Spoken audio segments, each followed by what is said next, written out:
Hello, Philadelphia! I'm Bruce Buffer. It's time for the Anthony Gorgano Show! Good morning! Ring the bell! Ring it! Ring it! Happy Tuesday to all across the Delaware Valley. This is the Anthony Gargano Show, and we are presented by the Bet Park Sportsbook online casino app. Welcome in as we are in baseball heaven, baseball mode all the way. Fightins last night against the O's, the downtrodden O's, and it's a party. It was a big party at Citizens Bank Park last night. The hero, the should-be leader in the MVP race, Kyle Schwarber. Two more Schwarber bombs, a big two-run homer, and then the capper, the slam, as the Phillies go on to rout the O's in a big night last night. So that brings us to the story of the great season of Kyle Schwarber. If there's anyone that personifies that whole Babe Ruth left-handed hitting, square head, square jaw slugger, it's the Schwarber. What a year he's having. Two more home runs last night brings him to 40 on the season. He now has 94 ribbies, and he is completely carrying this offense. It was great. We saw Bryce bomb last night. Bryce starting to heat up, doing his thing. But this is a season in which Kyle Schwarber has carried the Phillies offensively. He is squarely the MVP of this team. And when you go around and you compare and contrast him to Ohtani, let's do it. Because I think Schwarber comes ahead favorably. Now, there you see it. Schwarber 40 bombs, Ohtani 38 bombs. Schwarber 94 ribbies, Ohtani 73. Now, of course, Shohei leads off. Shohei's hitting 274. Schwarber's hitting 258. But here's the point. When you look at the Dodgers offense and the Dodgers lineup, even though it's a down year by Mookie Betts, they still have Mookie. They still have Freeman. They still have Muncy. They still have the Teoscar, right? They have Smith, who's a terrific right-handed hitting power catcher. They have a lineup that goes deep. The Phillies do not. The Phillies go as Schwarber goes. He has been the power all season long for this team. Home runs, ribbies. I mean, Nick Castellanos, a distant second in RBI. Distant. You can't even see it. It's around the block. That's what Kyle Schwarber has meant to this team. It's an MVP season. And in a season which Shohei has thrown 15 innings, where he is coming back from Tommy John, he's going to win his share of MVPs in the future. This one, as of right now, slight edge to Kyle. Now, I know it's a popularity contest, and Shohei is the face of baseball, and definitely the greatest player I've seen in my life. He is. I mean, he does everything, right? He hits for average. He's got power. He steals bases. And he pitches, and he will get back to the mound. But this is a season where the Phillies owe it all to Schwarber. They still haven't figured out a lineup with a right-handed bat that protects him. He's been incredible, absolutely incredible. In fact, he's on pace now for 58 home runs. That would tie the Phillies record by the big piece, Ryan Howard. And right now, I think he breaks it because he's been such a model of consistency with his long ball. Peace would hit him in bunches. He's 18 off. You got 2 full months, basically. I got to tell you, I think he does it. I think he breaks it. Right now, he's on pace for 58 home runs and 138 ribbies. Jeez. Howard, the modern day record of 149 runs batted in Chuck Klein is the record in 1930 of 170. But Schwarber's on pace to beat Ryan Howard's modern day mark. I mean, he is doing everything. And that ballpark has been electric. It's been the place to be in Philadelphia. Even with the Eagles in training camp, the Phillies are right now the bright light of the city. Of course, the Birds will get back to the football and the whole thing. We can't wait for the Eagles, and it's a two-team right now spotlight on our town. Two really fun stories with the defending champs and the Phillies on trying to get to another World Series. It's electric. It's awesome. Every night down there, and then you add the Durantula to the mix, and it's a party at CBP. Baseball is alive and well. It's a lot of fun. You were down there last night. Let's welcome in VG. He was there at the game last night. How about it? Dude, it's crazy. At one point, I mean, I'm just like, it's Monday in August, and it's a crappy Orioles team, and it was jammed. It was packed. There's at-bats in the middle of the game where people were on their feet. It was crazy down there. Well, I'm glad you said, because you sent me that. You sent me a text and you said, dude, it's Monday. That was your text. And it was awesome because it was Monday. It was a Monday, just a throwaway Monday. And look at the crowd. Look at that. Look at the upper decks packed with people on a gorgeous night in early August. Dude, they got their maybe if Andrew's got time. Someone tweeted out the Schwarber home run with just the crowd noise. It's crazy. It's bonkers. I gotta say, man, too, because when I maybe misspeak, JT, the Camden Yards. When Camden Yards was the first of the really cool retro parks to be erected in the 90s, and we would all make trips down there to go see baseball, kind of fall in love with baseball again while we were dealing with the last days of the vet. Yeah, they are not an obnoxious fan base at all. No, very respectful. No, not at all. I actually feel sorry for them. They're like they're a team like you kind of half root for.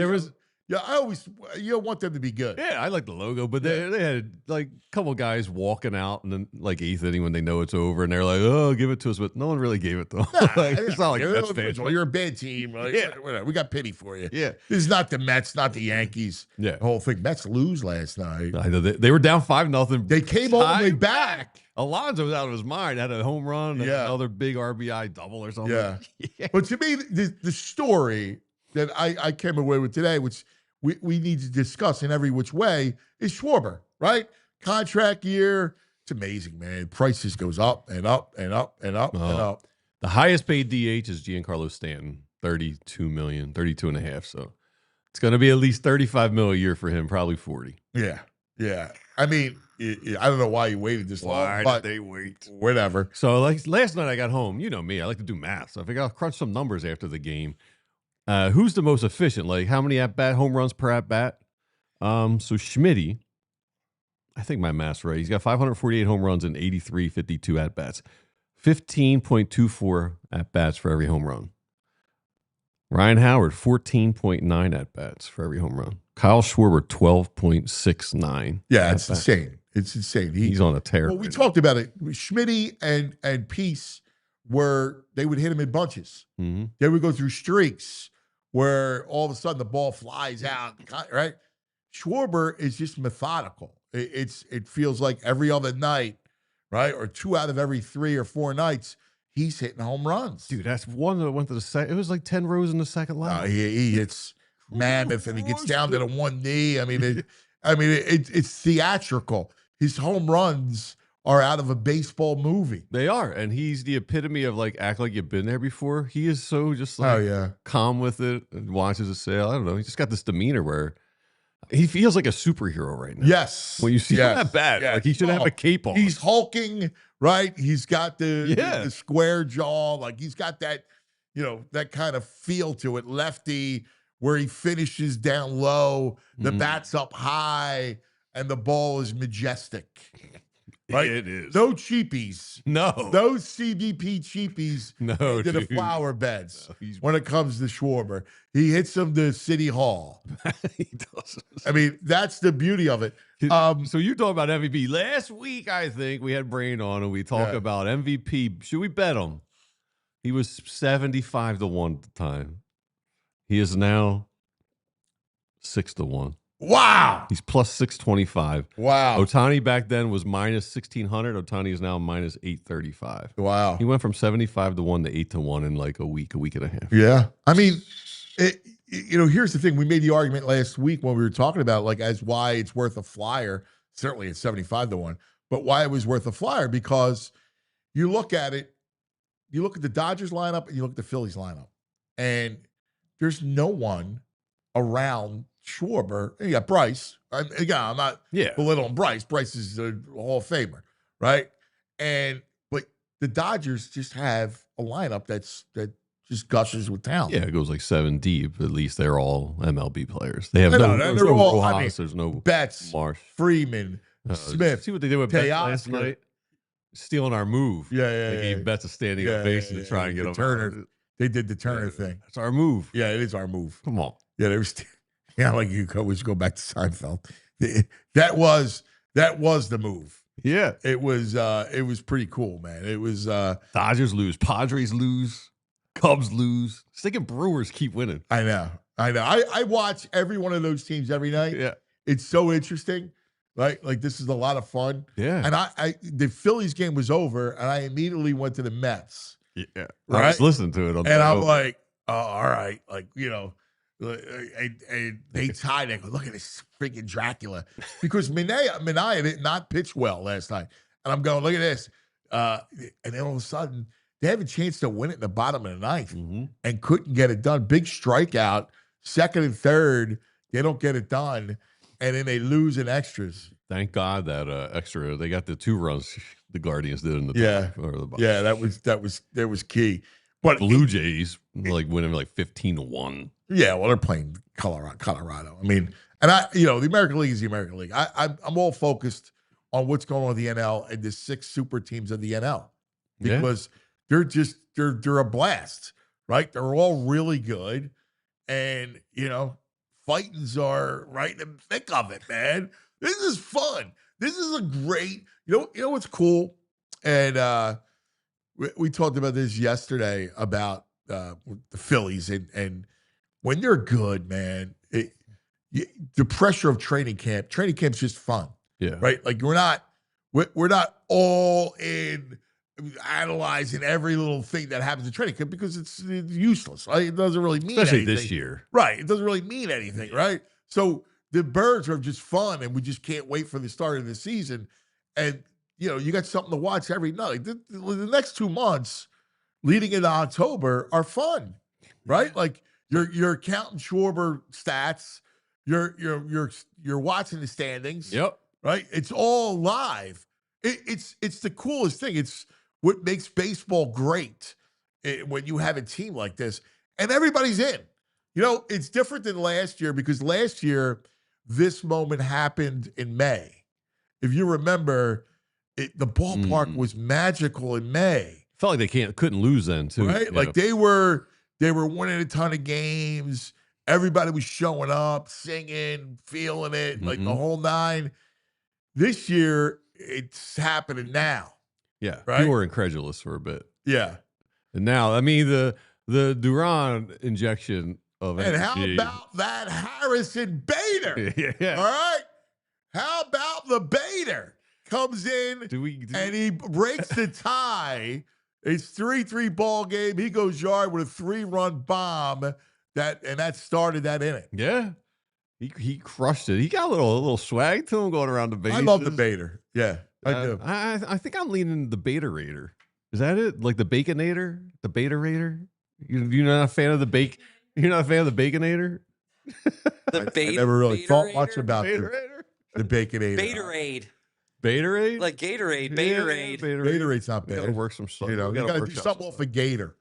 Like the Gator. Because you gotta go Gator, right? Yeah. Off of Bader and not the other one. Yeah. Right. That everybody loves to use. How many times do you think he's heard that in his life? That, he's the master of his own. Oh, yeah. Oh, there's a lot of memes going around. Yeah. He was really grounded too. Like he seems like a good ball. Like off the field when they interviewed him. I told you I liked him. I thought he's just a ball player. He plays hard. Yeah. Right? Yeah. He plays a good center field. He's like a selfless, doesn't have no big ego on him. I mean, he's a good, listen. The black eye stuff is like thick, boy. Yeah. Man. Yeah, it's just, he's not sexy. He's not going to give you the like big eye-popping numbers, but he's a good ball player. He was a definite upgrade in the outfield. Yeah, and now he basically said he can relax a little bit now, like a little bit of pressure. He's part of his team. Get your big hit. He got his big hit. Yeah. He's indoctrinated to the clubhouse. Yeah. And now they got something special going on, right? They got a real center fielder, it feels like, like last night would have been a Rojas game, maybe. Like, what a difference that is. Oh, it's huge. Huge, man. Huge. Against lefties, you have a credible center field. Yeah, a real, And I'll be honest with you, I would above average. He's above average. I would just play him every day. I would, and I would have Martian left. And, I make Kepler just as a spot start him, and he comes off the bench. Yep, totally agree. I think that's the way you got to, how you have to proceed. And chat's liking Darth Bader. I like Darth Bader. I'm down with Darth Bader. With the eye black? Yeah. The chat is right on as usual. Darth Bader it is. Yeah. Right? You can play the music. Oh, yeah. Right? The march. Like, there's a lot you could do with Darth Bader. Yes. I was thinking last night, too, it reminds me of like a Lindros shift. Every Schwarber at bats, like you just gotta tune it on. You gotta see what's happening. Like a Beachcoff shift. Yeah. It's like can't miss. Like you just gotta see what's happening. Well, and it harkens back to Howard, right? Like, yeah, totally. I mean, the last time we had that, like I remember Ryan Howard was a you don't miss that at bat. Yeah. That was like, oh my God, pieces up. What's he going to do? Is he going to go yard? Like, oh my God. And there's something about the power hitter. Bryce is great, right? Bryce is Hall of Fame. I love Bryce. When you have a true power hitter, hulking big figure from the left side, that's can't miss. That's can't miss TV. And we seem to love our hulking big figures that aren't like Aaron Judge, like physique. We like a little muffin tops around the waistline. Like we love that's we Philadelphia. Thick. We like our sluggers. That's who we are. Yeah, we like them to look like softball beer league guys. Yeah, because that's the town. Yeah. The town is. It works well. He definitely has 80s baseball player vibes when you look at Harrison Bader. Oh yeah. No, it's a lot of fun. What's cool about it is we're at the point now where you start looking forward to every game. Yeah. Right. Like you're like, all right, what's tonight's going to be like? Yeah. And well, already I was like, it's tomorrow a day game. I really like these night games. I need something to watch at night. Well, especially now. Now's the perfect time of the year. I love August, right? Because it's still hot, but there's a little bit of a nighttime comes a little earlier, right? Mm-hmm. It's got a little coolness, a little cool down a little bit. I always could tell. We started camp yesterday for the little ones. Yeah. And so I was at football practice, and at the field where we practice, there's a line of trees. And I can always tell it's football season because the sun sets behind the trees right around 8:00. Nice. Like just I know before it starts to dip. Mm-hmm. And it goes behind the trees. And I looked at my phone, and it was 10:08. And I'm like, football season's here. It's weird how we do that, because in my seats at the Phillies game, the sun's always in my eyes. And right when August comes, the sun's behind the one set of bleachers. So I can see. And it's like, oh, yeah. Just starts to dip just a little bit. And it's a great time of the year. Like, I love my favorite time of the year is the back half. August, September.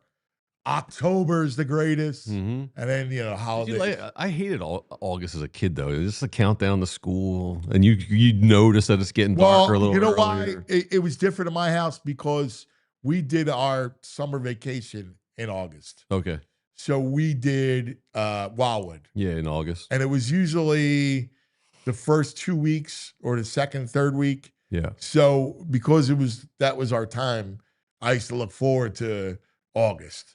Now, the last week of August I would dread because that was as like, soon as the Wildwood vacation was over, you were like, oh, you just hear the 60-minute clock go. Right. Tick, tick, tick, tick. Although after that, it was the one thing that would pick me up was football. Yeah. You know. Hey, I do have to say, so in-game entertainment, they do an Oregon version of Man in the Box House and Change Great, but I got a caught a violation. They do a remix of Sweet Caroline down there. Yeah, I know. I don't understand I don't it. like I it. don't know why it's there. It's not ours. It's Boston. It's Boston's. Like, you can't. Don't even mess No. around. I know it's a remix, but don't do it. Years ago, Stop playing it, Philly. Years ago, we did the Wave. I remember going, why are we at the early days of Salisbury Park? Yeah. Like, what are we doing with the Wave? They had the Wave they going did- around last they night, but it was a I was watching the blowout game and I saw the Wave and I was thinking exactly about you. And I'm like, he's there and he's probably steaming because this I thing's hate going it. around. I hate it. It was every game back in the day, and then they would bring out the beach ball, which is a Cub thing too. Throw the ball back is a Cub thing. Like, I hate taking stuff that's not ours. Totally agree. I'm not anti-Wave. It's not our. Of course you would love the Wave. You're not a dude. sportsman, though, It's dude. fun. It's fun for the fans. Listen, you're a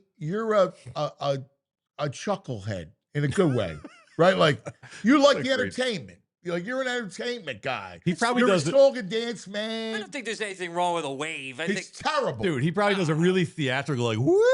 Oh yeah. I started the Wave one time down there. You're a Wave star? I started it Oh one time. my God! Yeah, like 2 years ago, I screamed it Wave out. We're star. starting the Wave, and I got it going. Put him in Yeah, the closet, Joey. it's all about the. Joey, put him in the closet in the bathroom. The Wave starter. He belongs in the bathroom. Oh, my Don't God. want him anywhere near it. I'd rather be a He's in the rollerblader than a Wave Oh, starter. get out of That's here! horrible. Get out of here! It's not that. You're bad. horrible. You're just such a non-sportsman. It's not that bad. Yes, it is. Uh.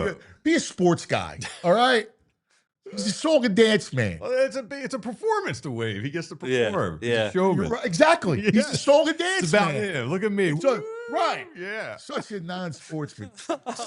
He sickens me. Right. All right, we got lots to get to. Jimmy Stakes is going to join us, so we can't wait to talk to Jimmy about all that's happened at Citizens Bank Park since we spoke to him last week. So much. It's been a crazy weekend, right? The Durantula comes aboard, and then now it's Sanchez is dealing. right, Schwarber. It's just a blast. So we'll talk to Stakes. Steve Novarita, who used to run the Phillies farm system. He's our inside baseball man. He's going to use us. He's going to join us at 10:30. And of course, we go Eagles training camp update. How he makes a trade for a quarterback. Whoa! Right? I got some Jakorian Mark McMillan vibes I'm feeling with this guy. Jakorian Bennett Mhm. for Thomas Booker. Yeah. So we'll talk to Zachariah about those moves by the Birds. Time now to talk about some of our friends. All right, let's talk about Rothman, right? We love Rothman because Rothman Orthopedics keeps us in motion. We're sports people in Philadelphia, right? We love it. We love our driveway hoops, our backyard baseball, right? Softball, running around, hanging around. That's what we do. So it sucks when you got nagging pains. And that's where Rothman comes in to save the day. So whether you're biking by the Schuylkill, chasing your kids through the sprinkler, or finally tagging out a hiking trail, it's tough when your body doesn't cooperate. And Rothman has a team to handle it, right? They have a team for every body part: knee, shoulder, elbow, ankle, neck, back, you name it, hand, every body part.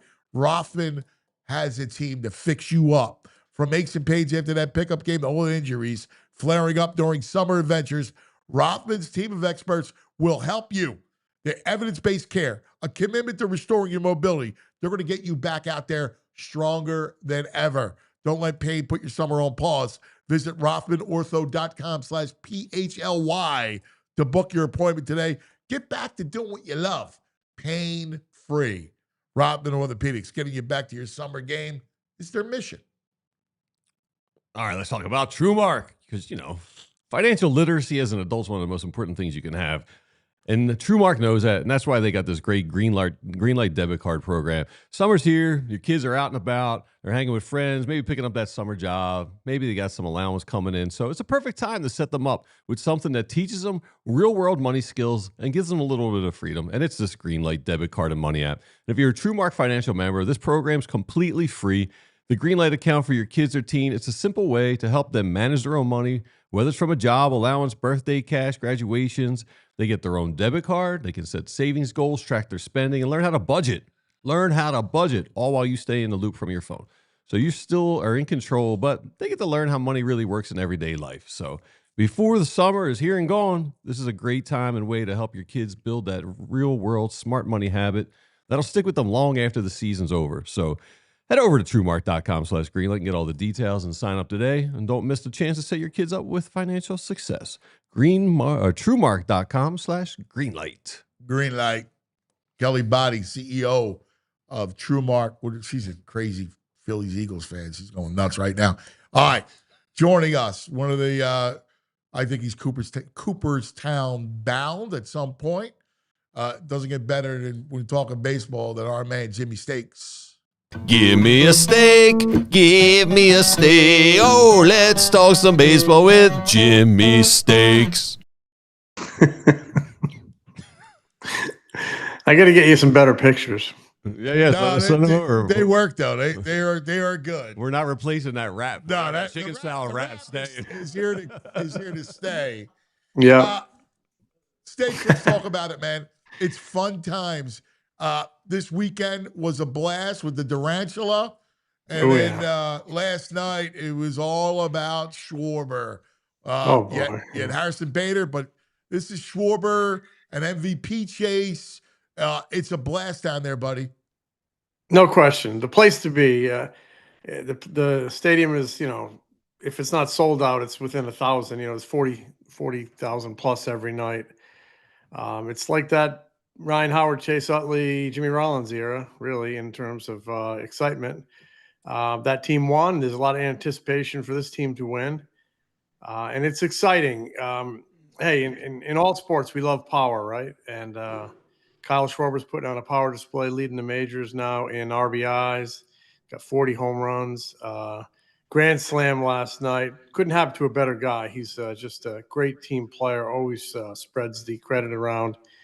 Bader with a big hit. You can almost see him pressing a little bit first few games, and he got that up and in fastball, and he turned on it, and that was a really big home run. So they're playing pretty good, man. A couple of really good wins against a good Tigers team, and now you got an Orioles team that you need to, at the very least, win a series. So it's a great way to start off winning game one. Luzardo pitched pretty good. He's had a couple pretty good ones in a row. That's comforting because he had been up and down. And Taijuan Walker tonight, we'll see how that goes. But you're right. It's just there's tons of excitement down there. And I don't think I've talked to you guys since Friday night. What a show that was. Oh, my God. The Durantula was, you were talking about incredible, right? Like incredible as, the theater of it, coming out. Jimmy, it was incredible. The dark, the fire. Kudos to the Twins people for giving the whole package that they built, spent 500 hours building, and gave it to the Phillies for the good of the game. Yeah, no question. For the good of the fans. That's how you build fans, and it's they're all in it. When it comes to entertainment, they're all in it together. The Phillies and the Twins have a good relationship. They always have. We've had a number of people who have worked in both organizations, Andy McPhail, Terry Ryan over the years, Charlie Manuel. They actually share a facility down in the Dominican. They share some parts of it. They have separate clubhouses and fields and whatnot, but some of the maintenance and groundskeeping are shared. They're on the same huge parcel of land. So, it was nice that they did that. And the Phillies, it's just what a show for the fans. And what electricity in this guy's arm. The electricity in his arm matches the show. I mean, he's the first night he throws 4 pitches. Friday night he throws 4 pitches, doesn't show his fastball. All Sunday splitters. night he shows right. And the splitter is 98, 99, and 100. and then he comes back on Sunday night with 102 and 103 on his fastball. I mean, it's just like no agita, no. As a baseball writer, Anthony, you'll remember this well, having a shaky closer, and you got that lead ready to go, and you're ready to push the button. You might have to turn it around at any second. Absolute agony. But what a night Friday night was with the Wall of Fame, and Jimmy Rollins kind of, hey, throwing down the gauntlet. It's your turn, guys. Looking in the dugout, and they're all there on the front step. You don't want to hear about 08 anymore? Go out and win one yourself. I thought that was pretty good. So from the pregame ceremony with honoring Jimmy Rollins and Ed Wade up until the very last pitch with Duran getting a 4-pitch save, it was just a great night in front of a sellout crowd. It was a fun weekend, and again, Monday night a fun night with the 6 home runs. Was it 5 or 6 home runs? They really showed a lot of power. Schwarber's an entertaining player, man. And, all right, before we get to Schwarber, because I want to do a lot with Schwarber and Ohtani MVP, Schwarber with big piece, right? But let's stay on the Durantula for a moment, because Friday night and Sunday night he has to face the meat of the Tigers' order, right? Torkelson, Riley Green, he gets it both times. The idea of throwing 103, right, and then backing you off with a 98 splitter, that thing just dies. As a hitter, and I was talking to our buddy David Segui, we're just texting about it, about how do you even approach it. And he said you just have to sell out for the fastball and pray. Mm-hmm. You have to think fastball, otherwise you have no chance on it. And if he throws the splitter or the splinker or whatever he calls it, anything that's off speed, you're probably going to be out in front of it. And when he throws his fastball, it's right here at the letters. It's almost impossible to catch up to, unless you got a good top hand. And these days, not many hitters swing that way. I guess there's a few out there, line drive approach. But look, he's just dominant, and he's been dominant for a long time. He's got like a 90% save rate in his career. Great pickup. I mean, just a great pickup, taking the mystery out of the 9th inning, allowing guys to slot back a little bit. Even if he's the only guy, it's to me, it's a huge bullpen upgrade. But you're going to get David Robertson, and you're probably going to get definitely going to get somebody from the rotation in the month of October. And it's fired everybody up over there, from the fans to the front office to the clubhouse. There's no way you can't be excited watching that show. And I love that they have them for 3 Octobers. I just love that, because we don't have to have that annual closer search, next couple of years. It was funny. I told you I ran into Topper last week at the saloon, and we were talking about Duran, and because it was the off day, Thursday night or whatever it was, and we were talking about Duran, and we're like, yeah, he's going to be the closer. It's like, yeah, like it was like, of course he's the closer. Like he's a legitimate closer. Everybody else he's had hasn't been a 9th inning, this is my closer. Alvarado, when he was humming, wasn't really the closer, right? Like, now he's got a guy that you just go, whether it's 3, 4, or 5 outs, he's the guy that's going to finish it. No question. It's a good feeling for a manager. I mean, it's the feeling that Joe Torre had all those years, and Joe Girardi with Mariano Rivera, and out in San Diego with Trevor Hoffman. You just know it's their time. Go get it done. And it can be really comforting to a team, because it's really demoralizing to lose ball games late. Very demoralizing. So, you get to the 9th inning, you got a lead, you're going to walk off to handshakes, and that's pretty cool. There's a tweet going around of all the people who have earned a save since 2016 for the Phillies. It's 9 years. It's 50. They've had 50 different pitchers earn a save in the last 9 years. Who's the most obscure one? Edubray Ramos. Yeah, Edubray Ramos. Genmar Gomez. Yeah. Ian Kennedy might have got Brett one. Oberholzer. Brett Oberholzer is from Delaware, yeah. Our boy Andrew Bellotti. Yeah. Archie Bradley, Sam Coonrod. There's just a ton of names. Ricardo Pinto. Yeah. Ricardo Pinto had a big one a couple of years ago in the cold weather game in April when the night Harper hit the 3 home runs, I think. But yeah, it's just nice to know. And it's nice not only, okay, we have a guy, but he's like one of the 2 or 3 best in baseball. And you look at that, the stuff, the velocity, the movement, and I think you can safely say that it is the best stuff in the history of the franchise. I don't know anybody else who threw 103. And I covered Billy Wagner, Alvarado. Those were triple-digit guys. I'm trying to think who else. I mean, Brad Lidge had unbelievable torque on that slider. No one has this guy's power and combination of power and movement. So it might be the best stuff in the history of the franchise. I mean, it's a different era. Guys train for stuff. Yeah. They know how to develop stuff. They know how to unlock their bodies and develop all that spin and unleash all that torque with the help of technology. But it's still really fun to watch. He seems like a good guy, very humble, and he enjoys his role. He enjoys his role. He was really good speaking with reporters a couple times.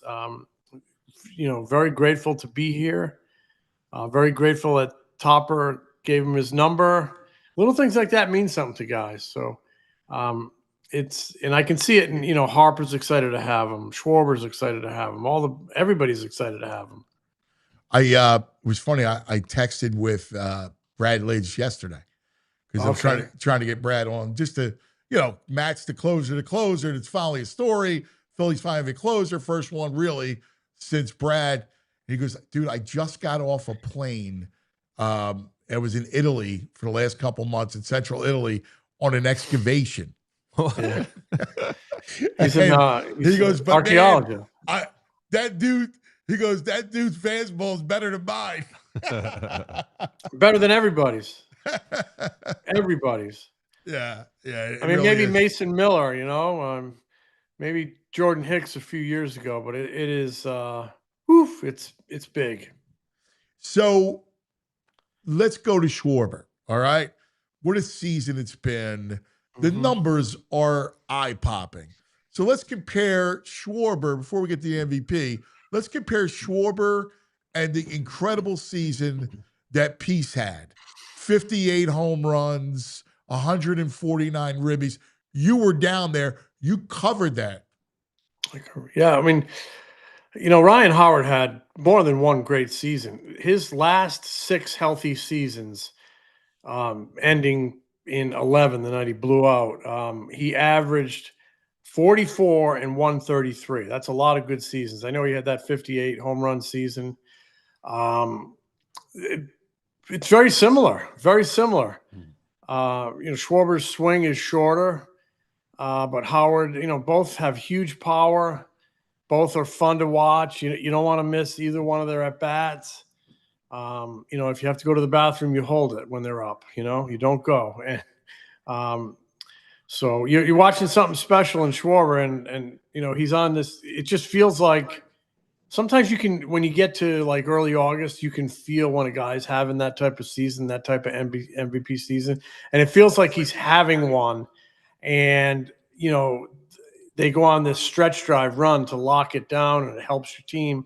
So it's Ohtani's right there. The Cubs are a good ball club. That Pete Crow Armstrong's having a really great year. I'm sure he's going to get some consideration.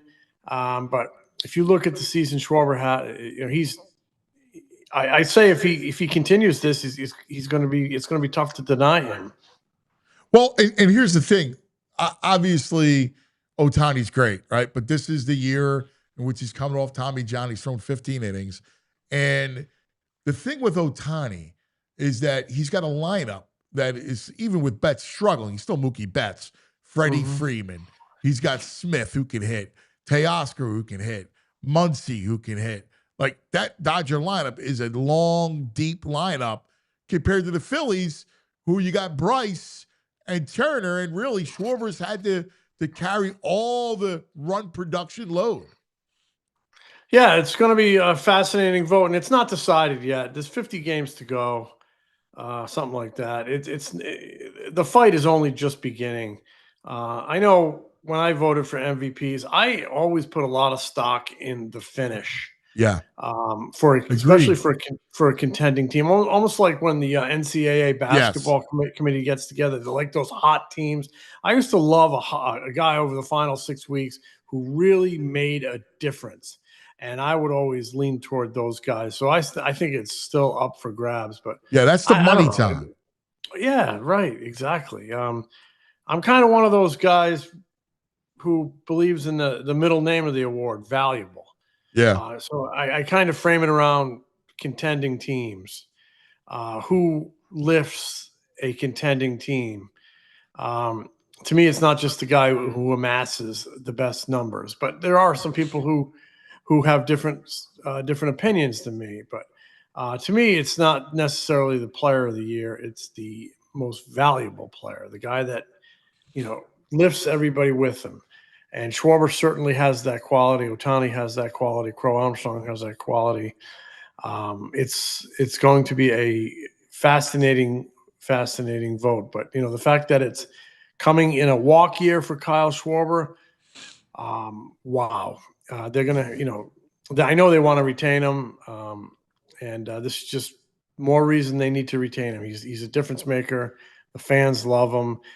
He's your big power source in a ballpark where you need power. You need power in every ballpark, but he's the guy who gives it to you consistently. So I'm hoping he's back, and I think he will be.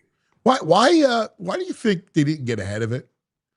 I mean, the makeup of the team, he was their only true power source. They tried in spring training. They didn't, get where they needed to be. So I'm sure the price tag will be higher now, but they're always trying to get stuff done with guys, but sometimes it doesn't work out. So Schwarber wasn't ready to do anything, and he has his strategy has paid off. He will, it's been a great year to go into free agency on. One of the things that's interesting is that Howard and Schmitty, the two other greatest power hitters of Phillies history, would hit them in bunches. Whereas Schwarber, it just feels like he's just methodical. VG went over the home run per at bat, and he one out of every 12. Schwarber's 12.69. Howard was 14.94 at bats, and Schmidt's 15.24 at bats. So he's 2 bats less compared to Ryan Howard per home run. And he hits the ball so hard that if he gets it in the air, it's got a really good chance of going. So, his improvement as a hitter is a big reason for this. If you look back to 23, he hit like 200. He hit like $188 against lefties. And he was embarrassed. He was embarrassed that, he hit 200, that he hit 100. He hit 188 against the lefties.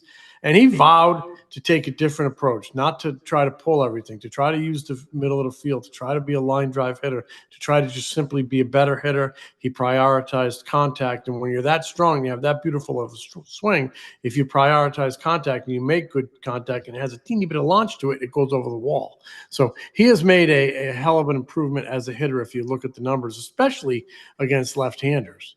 I still would love to see him get back behind Harper to offer Harper some protection, but that then you need protection behind Schwarber. Right now, Schwarber's benefiting from Harper's protection, but Schwarber could bat behind Harper because if you try to bring in a lefty late in the game to combat those two, you're going to get a good at bat from Schwarber. So that was one of the reasons I really kind of was intrigued by Quan.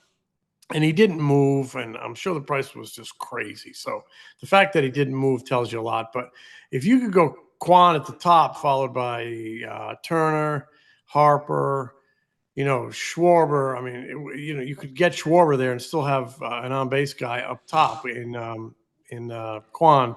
Quan doesn't strike out a lot. You add that type of a bat. The problem is he's another lefty. That was the only thing that was making me hesitant. Yeah, but if you bat him up high, so I'm fine with that. But I understand the price was crazy. He didn't move, so I don't even know how serious they were about moving him. I think they were kind of, sport fishing, seeing what's out there. Yeah, and so. Well, what's interesting is we get back to Harrison Bader, who we both liked, who is a real good, good ball player, clubhouse guy, can play center field. You like the lineup with him and This way you got him at center, and I would put Marsh at left and just roll with that lineup. He probably won't play tonight because their plan was the first 6 games, because it was lefty righty to continue a platoon there. So they're facing a righty tonight. It was a Kremer, and so he'll probably won't start tonight, and he'll probably start tomorrow because they got a lefty going.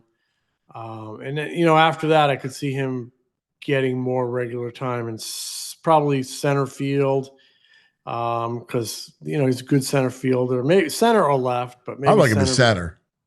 I think they'll probably go that way, and then you maybe platoon Marsh and Kemp a little bit, and then for a while and see how that goes. But yeah, I think they got Bader to play a lot. I just think there's this breaking in period here. I think they're on the fence about what they're going to do going forward with Kepler, and you're still working on getting Bohm back. So, a little bit of a transition, but once I think the dust settles, Bader probably going to be pretty close to your regular in center field. At least it sounds that way. Yeah, I can completely see it. Luzardo last night, a little shaky, had the home runs, but he settled in nicely. His last two innings are strong. He looked really good, and I think he would have came out for the 7th had they needed it to him. They blew the game open, so they got Banks up, and that was heartening for me because to see him kind of have a little adversity and then pitch through it, I thought was key. And that's 2 starts in a row. He has done just that, pitched through adversity. He had a tough first inning. His last start, who was that against? I forgot, and he, battled through it. So he racked up a quality start. And so it's good to see him get through this because let's face it. I mean, some of those tough innings have brought him down here in the midseason. And it's good to see him pitch through a little adversity. What that does is just simply builds confidence that he can do it. I mean, we all know the stuff is really good. And I think the stuff in October will play out of the bullpen. I think it's really important he comes into clean innings with nobody on base. And you don't like the stuff in the bullpen? No, I hate him in the bullpen. I want to start him. I don't like him in the bullpen a little bit. I think you waste the opportunity of a really, really good start. Suppose you only need 3 starters and you got Wheeler, Sanchez, and Ranger. I put Ranger in the bullpen. I've always thought Ranger was better out of the bullpen. He's done it before. You could use him to back up either Luzardo or your Game 4 starter, because in this 7-game series, you're going to need a Game 4 starter, whether that's Nola or whether that is Painter. You have Ranger as a wild card. I think Luzardo is a starter, and I think if you take him out, you lose the fact that he can give you 6, really strong innings with 7 Ks. Yeah, I agree with you. I think he's a starter too. I just think there's probably going to be no room at the end. You're going to get Nola back. Again, Ranger to me has done it before, and I think he's more valuable out of the pen. Ranger's done it before because there was really no place for him. He did it more because he was coming back from injuries. He hadn't been but he was good. He was successful. He was very good at it. He actually closed for a stretch. I know. He doesn't throw as hard as he once was. I think to me, Ranger is a starting pitcher. But hey, you want to put him in the bullpen? I'm fine with that as well, because you know what? I'll fight you on that. I feel really strongly about it. Arm wrestle. Ranger Suarez, in terms, to me, his biggest strength as a pitcher, he knows how to get outs. I don't doubt he could get outs anywhere in the bullpen or in the starting rotation. I just see him more as a starting pitcher because of his style of pitching. I think Luzardo's got a little more stuff that might play late in the game in the bullpen. I don't trust his however they go, it's about getting out. So if everybody's if you got Wheeler, Sanchez, Nola all pitching good in your starting rotation, then it comes down to Suarez or Luzardo. I'm fine with however you decide to go, because Ranger knows how to get out. I just think his stuff is more suited. And I think Luzardo has dynamic stuff. Like, he has the ability to shut a team down for 7 innings. That's all. No question. So does Ranger. So does everybody in that staff. Yeah, you like Ranger more than I do. I like him as a wild. I love him out of the pen. In the playoffs, he's got a low heart rate. I don't trust Luzardo out of the pen. He's never done it. I like Rangers low heartbeat, and that's why. That's a meaningful point. He doesn't rattle, and he knows how to get outs. I also like him as a chance to navigate a lineup through 7 innings. So either way, he's a good pitcher. Either way, we're arguing, over dumb stuff.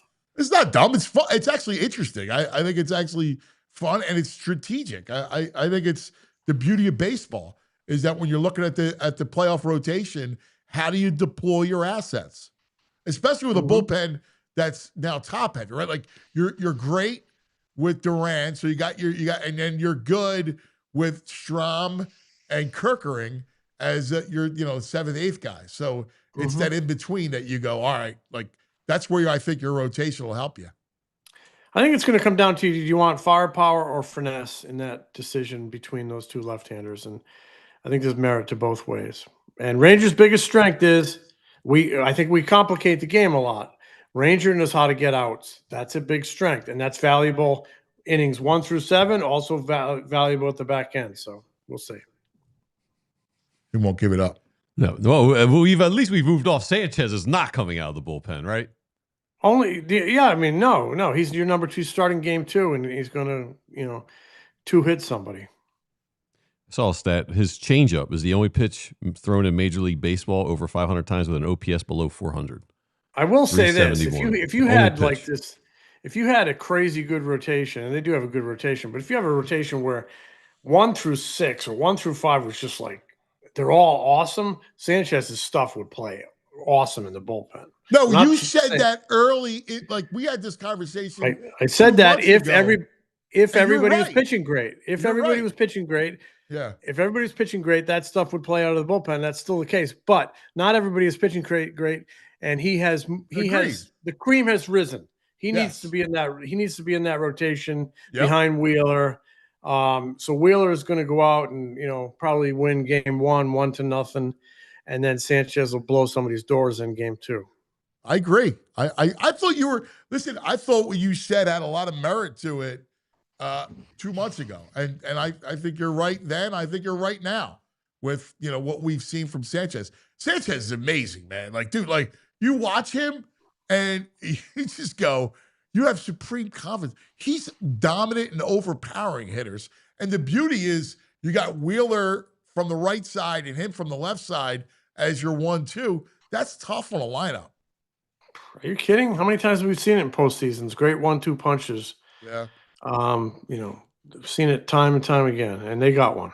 Yeah. Hey, Jimmy, I watched the Nola game on Friday, his rehab game. Did you hear anything about what the club thought, how he looked, and if he's on pace, if he looked as expected? He needs 2 more, from what I hear, and they were happy with the health, and the velo didn't jump at you, but it might take a little time on that. But I think they think he's on track to get back here, after maybe 2 more starts. Painter looked good his last outing. Good.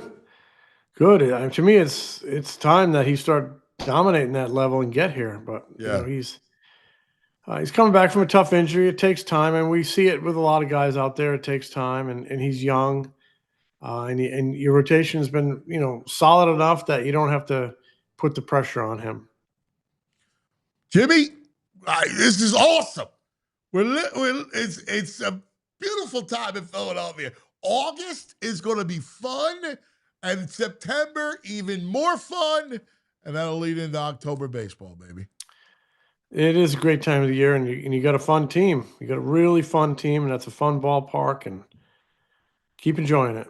Yeah, and what the greatest is, Phillies get done last night. I immediately turn on the Mets, and they lost 6 or 7. Yeah, they won. So they won 7 in a row. Now they've lost 6 or 7, and I have a very odd sleep schedule. I'm probably getting too personal here, but I was up at 3 a.m. today, and sometimes I throw on WFAN, and it's like alternating who can bitch the loudest about the Yankees or the Mets. Yeah, they're both struggling. It's kind of funny. Yeah, it's great. As 2 guys who have been up there, It's actually fun to see. I'm with you, buddy. Dude, the Marlins are like, oh my turning it on God. now. They're like a 16 legit team now. Yeah. 16 over 500 since June 1. Yeah. How far back are they from second place? Stowers is legit, yeah. dude. He's terrific, man. The Marlins are 7 games back. Okay, well, from the Mets. Stranger things have happened, but hats off to them for battling and playing hard. Hats off to their manager and the guys in that clubhouse. And they go out and they sweep the Yankees. Honestly, I mean, the Yankees are right now kind of I'm with walking you. disaster. Steaks, a lot of fun, brother. Thank you, buddy. What's on tap for you? What's on tap today? What do you got planned? Oh, What you got to get a workout in, huh? You working on anything good? No. you never know. You never know. I know you got a big piece you're looking at. You're trying Big piece. The big piece. All right. You got it, buddy. All right. Thanks, brother. All right. The great Jimmy Steaks. He's the best. Oh my God. Yeah, I feel so strongly about the Royals. I don't trust Luzardo out of the pen. I'm with you. I don't either. And I don't even know why, stuff-wise. Yeah, he's got good stuff. He's a starter.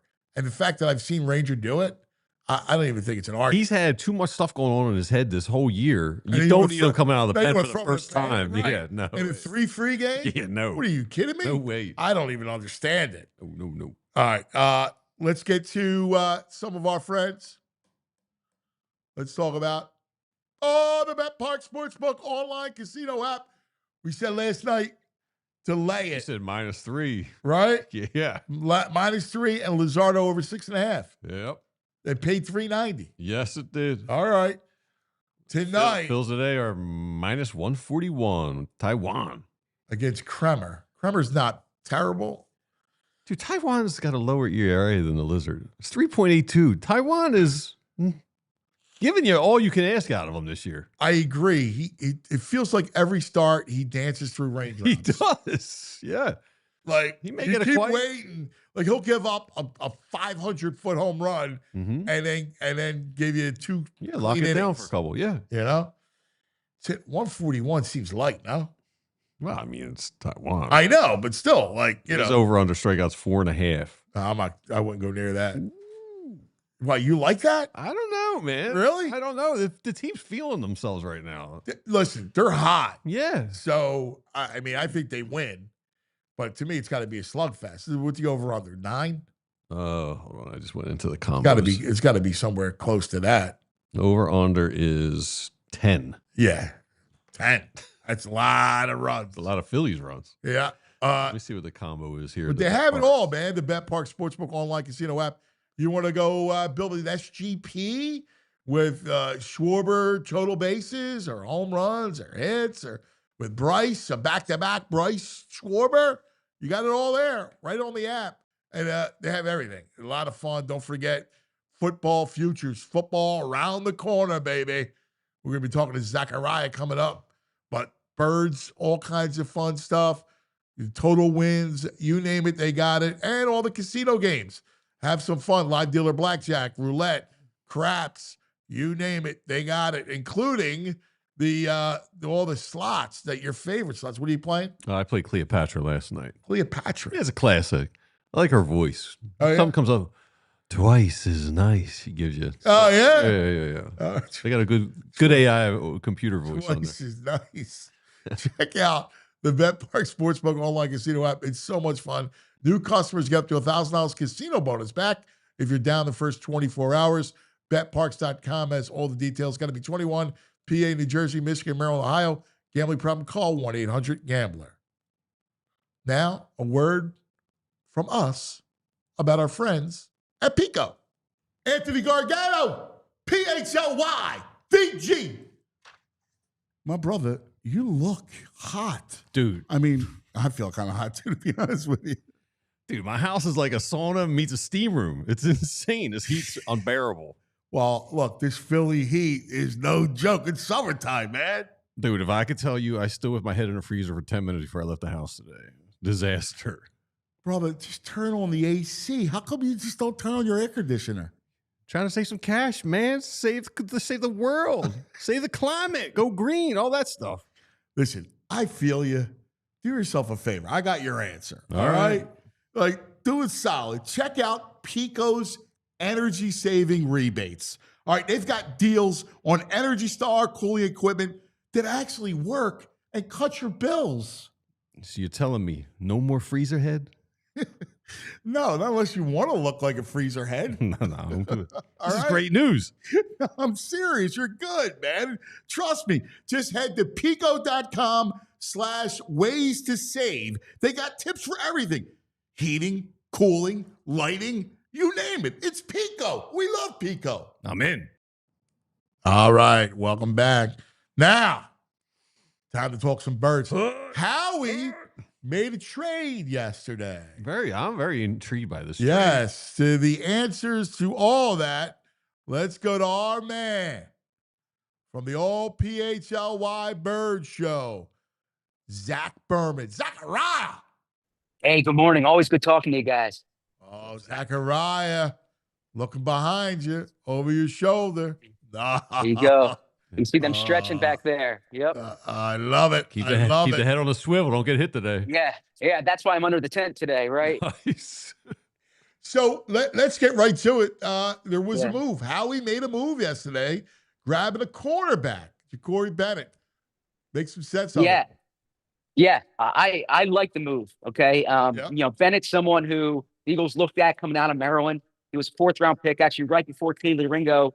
Back in 2023, was a starter in Vegas, and Pete Carroll comes in. He's not like the ideal Pete Carroll cornerback. He's 5'11". Pete Carroll likes those tall, long corners, but he's been a solid young corner in the league. The Eagles are still looking for that cornerback too. Vic Fangio said yesterday no one separated himself. So between Keely Ringo and Adoree Jackson. Just finished speaking to Nick Sirianni. Nick said that at this point, Bennett's here for depth.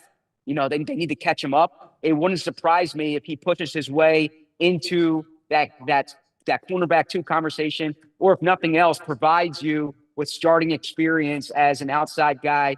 I like the move too, because Thomas Booker, who's been a solid player for them, solid depth spot. They have defensive tackles. You look at Ty Robinson, the rookie. You look at Gabe Hall, who was with the practice squad last year and has flashed a bit in camp. Yeah, I've been hearing a lot. They like Gabe Hall. Yep. Exactly. So the Eagles have numbers at defensive tackle. They're still trying to sort things out at corner. So I think this was a smart move by Howie, trading from a position of strength to a spot where they need it. And it wouldn't surprise me if Bennett can push his way at least into that mix. If nothing else, he could be an Isaiah Rodgers replacement, if not a starting corner. Yeah, I'm with you, man. I thought the same thing. He's better on the outside. Yeah, he's fast. That's the thing about him. Now, he's 5'11", 190. Fran, they did an emergency show last night, Fran and Bo, and Fran had some good college scouting intel on him coming out of Maryland. But he has legit starting experience during these past 2 years. When he wasn't banged up, he was out there. And Howie, there's a relationship with that Vegas front office. John Spytek, the GM, he used to work under Tom Heckert here when Howie was coming up. Anthony Patch, Brandon Hunt, 2 former Eagles executives who are now in Vegas. So, they obviously know Thomas Booker there, the guys who came over, how he's able to deal with Vegas in terms of the relationships that he has. It makes sense. Vegas just got rid of Christian Wilkins. Not to say Booker's a Wilkins replacement, but they need depth at defensive tackle. So a good depth for depth trade. And this is one thing, I give Howie a lot of credit, because literally every day he's trying to see what he can do to the roster, right? There's a lot of GMs who kind of stand pat, wait till cut downs, and then they sort it out. Howie's looking every day. And sometimes these moves don't amount to anything. There's been August trades that have been forgettable. Sometimes it yields you Gardner Minshew. It yields you CJ Gardner-Johnson, right? So we'll see what happens with Bennett this season. I agree. when I heard about the trade, I loved it. I think it was really a good, smart, underrated move. And that's the thing with Howie is that you just said it, and I can't echo it enough. How on top of the roster is. If I can improve an nth degree of the roster, I will, and that's his mindset. Yeah, and you make these moves on the margins, and you think about it like Thomas Booker was someone that they signed to the practice squad, and then he makes he signs a futures deal, he makes the 53, he's a reserve, and now you're able to flip him for a guy who I don't want to say Bennett's gonna be a starting corner for you, but a guy who has starting, he's 24 years old with starting experience in the league. That's a smart trade, and that's why you're always trying to just add pieces. You never know what's going to materialize. Weren't you guys surprised though? Like, I don't know. I didn't really know Jakorian Bennett. Then you read about him and his rankings on PFF and all that are crazy. Is it just, it seems like a straight up swap. This almost doesn't seem fair, like a fair trade, like how he feels. Zach said it. He's not Pete Carroll's he's 5'11" though. What's Pete Carroll looking for? 6'4", 6'3"? Like that means something, Pete Carroll. He likes length. Now, I know he's got some shoulder injury stuff, right? Like, yeah, but to the point there, he was the only corner on Vegas's roster still under 6 feet, right? So Pete Carroll has a type. You look at the Legion of Boom. You look at some of the corners he had at USC. He likes the tall, long corners. That's always kind of been his preferred style. And I think you bring in Bennett. He makes more sense in Fangio's defense than in Carroll's defense. Yeah, I guess what I'm saying though is like I understand that, but it feels like they could have got more than not the slight Booker, but it feels like they get more than D-line, man. The Raiders have nobody up front. They really need another D lineman too. And Booker, Booker's good. Like Booker's decent. Like he fits a rotation. Yeah, Booker played every game for the Eagles last year. If you're saying how does this affect the Eagles' defensive tackle depth chart, Booker was their backup nose. So if something were to happen to Jordan Davis, Booker would come in. I don't know who on this roster would really profile as a backup nose. It's something that they're going to have to figure out during these next few weeks. But like I said, they go 5 deep at D tackle if you include Gabe Hall. So with obviously Jalen Carter, Jordan Davis, Moro Ojimo, and then you will add in Ty Robinson. You add in Gabe Hall. They go 5 deep at that spot. Yeah, it's funny. It's probably Hall. I mean, Robinson's interesting only because Robinson's like an animal. Like he's got that. He'll just kind of keep going at you. He's kind of relentless that way. Yes, yeah, he is. It's funny. He takes these one-on-ones against Lakin Vakalaki, who's like a developmental player. Someone they signed from Australia. He's the International Pathway Program. It's not even a competition, right? You want to see Ty Robinson go against, Landon Dickerson in those one-on-ones. But Ty Robinson's strength is apparent. All right. What about who flashed yesterday? We were in pads yesterday. Big day. What did you see? Give me that trained eye that you have. Yeah. So the first thing I'll say is Quinyon Mitchell, right?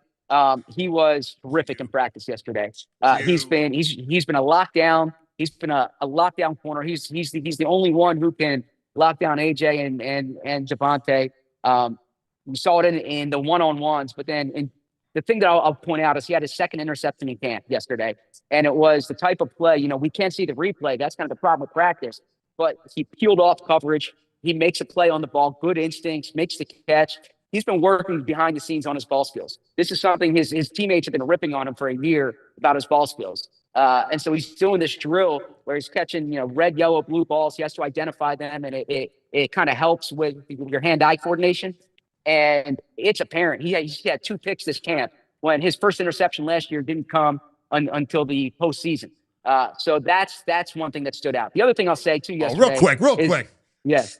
Hugh getting sticky hands is kind of unfair. Right? Yeah. Like, I mean, because there's not he's already a top 3 to 5 cover corner. Yeah. I mean, you give him sticky hands. Wow. Yeah, it's the last part of his game, and it's crazy to say that for a second-year player, but he's so good in coverage. He's so quick with his feet. And talking to Darius Slay last year about this, Slay would say the ball skills are going to come over time, right? And you're starting to see that because they do give him a hard time about not being able to catch the ball. And so if he can just get those picks that are in his hands, it just adds a whole new dimension to his game. How about it, man? Dude, I mean, Q excites me, man. This second, the defense. I don't know, Zach. I get so excited over the defense. The defense is fun, man. It's got a chance. They're so young, and it's got a chance to be really, really exciting and just good. Yeah, I agree with you there. I mean, the only starter they have over 25 is Zach Vaughn, and this is such a young group. And you don't typically see, you sometimes have to have concerns with young groups, but it's a credit to the way, Howie in the front office has drafted during these past 3 years that they're in a position with all these young defensive players they have budding stars on all three levels. When you look at, Jalen Carter, Nolan Smith, potentially Jalix Hunt, we'll see about Jordan Davis, linebacker Jahad Campbell. We spoke about Quinyon Mitchell, Cooper DeJean. I mean, all three levels, they have guys 25 and under who are, we're not talking like solid starter types. We're talking like potential Pro Bowl, All-Pro type players. And that's all been in the draft during the past 3 years. Like the NFL's releasing their top 100 players in the entire league. Cooper's 60 and Q comes in at 49. That's crazy. Yeah. Two rookies are like number 60 and 49 in the top 100 the whole league. Yeah, I mean, and you think of the cornerback combinations that they've had in the past 10 years, right? I mean, they've gotten by with league average players. They won a Super Bowl with Jalen Mills and Ronald Darby as the starting corner, right? And for them to be in this position now where it's kind of like you go back to those 2004 teams when you had Lito and Sheldon coming up after the Super Bowl appearance. That's what it is now. I mean, Quinyon Mitchell and Cooper DeJean, for them to be, 22 and 23 years old or thereabouts and emerging young stars, it's such a rare position for the Eagles to be in. They nailed that draft last year. Yeah. I mean, really, they remind me of even earlier because they had good linebackers earlier with Trott and Carlos Emmons. And, of course, they had a great D-line with Hugh and Hollis. And, then they freaked the 1 year. Like, they were – I mean, that defense – Dawk at safety, like that defense was a great defense. And this defense has a chance to be every bit as good as that one. Yeah. And, all homegrown players. Outside of Zach Vaughn, you're looking at just guys who were drafted, developed, and that's the way to do it. If you hit on your picks, you don't have to go out and be big spender. No, and that's the difference between even during the latter run. I mean, let's face it, that Super Bowl year, the D-line was really good. Yeah. But it was like, it was a collection of veterans and, kind of put together that way. I didn't think their defense was that good in 22 when they made the run. Yeah. Good quarterbacks were able to have their way with them. And we saw, like now, they weren't a great tackling team, in the previous two, those times. And now they are. How's AJ doing? Yeah, so he hasn't been practicing. It's a hamstring injury. It's not something, our friend Mike Garofolo said the other day, it's not something they're raising alarms about. I think they're being cautious there. Same thing with Zach Vaughn. I think they're being cautious there, especially, in AJ's case with a soft tissue lower body injury. AJ doesn't need to be out here, right? But it's early enough that I wouldn't be concerned. I see him on the practice fields watching. So, it's not something where I expect him back like shortly, but it's not something where I'd be worried about September 4th. So what's the story offensively? What do you see for the quarterback play? Yeah. So yesterday's practice, I was real impressed with Jhoan. And I thought the offense kind of slowed down a bit last week, and Jhoan was really effective yesterday. So they were installing their backed up stuff yesterday. So everything was backed up, and Jhoan was making quick decisions. The guy who stood out to me in those drills yesterday was Devontae Smith. Smith, Devontae missed a few days earlier in camp, came back on Sunday, and yesterday they were backed up 2 critical third down situations. Jalen to Devontae right away, right? Like right spot, right time. And that's what you want to see. So I thought Jalen showed good command yesterday. Tanner McKee's been really good this camp. Now, the thing that I'll say is, and I'm curious to see what happens on Thursday night. These past 2 days, DTR has been taking the 13 reps over Kyle McCord. And, DTR had a real nice play yesterday. When I say DTR, Dorian Thompson-Robinson had, like a 50-yard touchdown to Giles Jackson late in practice. I think that third quarterback spot comes down to preseason games. I still think it's going to be McCord. The Eagles spent a draft pick on him. It's a homegrown guy that I expect them to go in that direction. But it does stand out to me that in these past few days, it's been DTR getting the 13 reps. How's Kyle looked?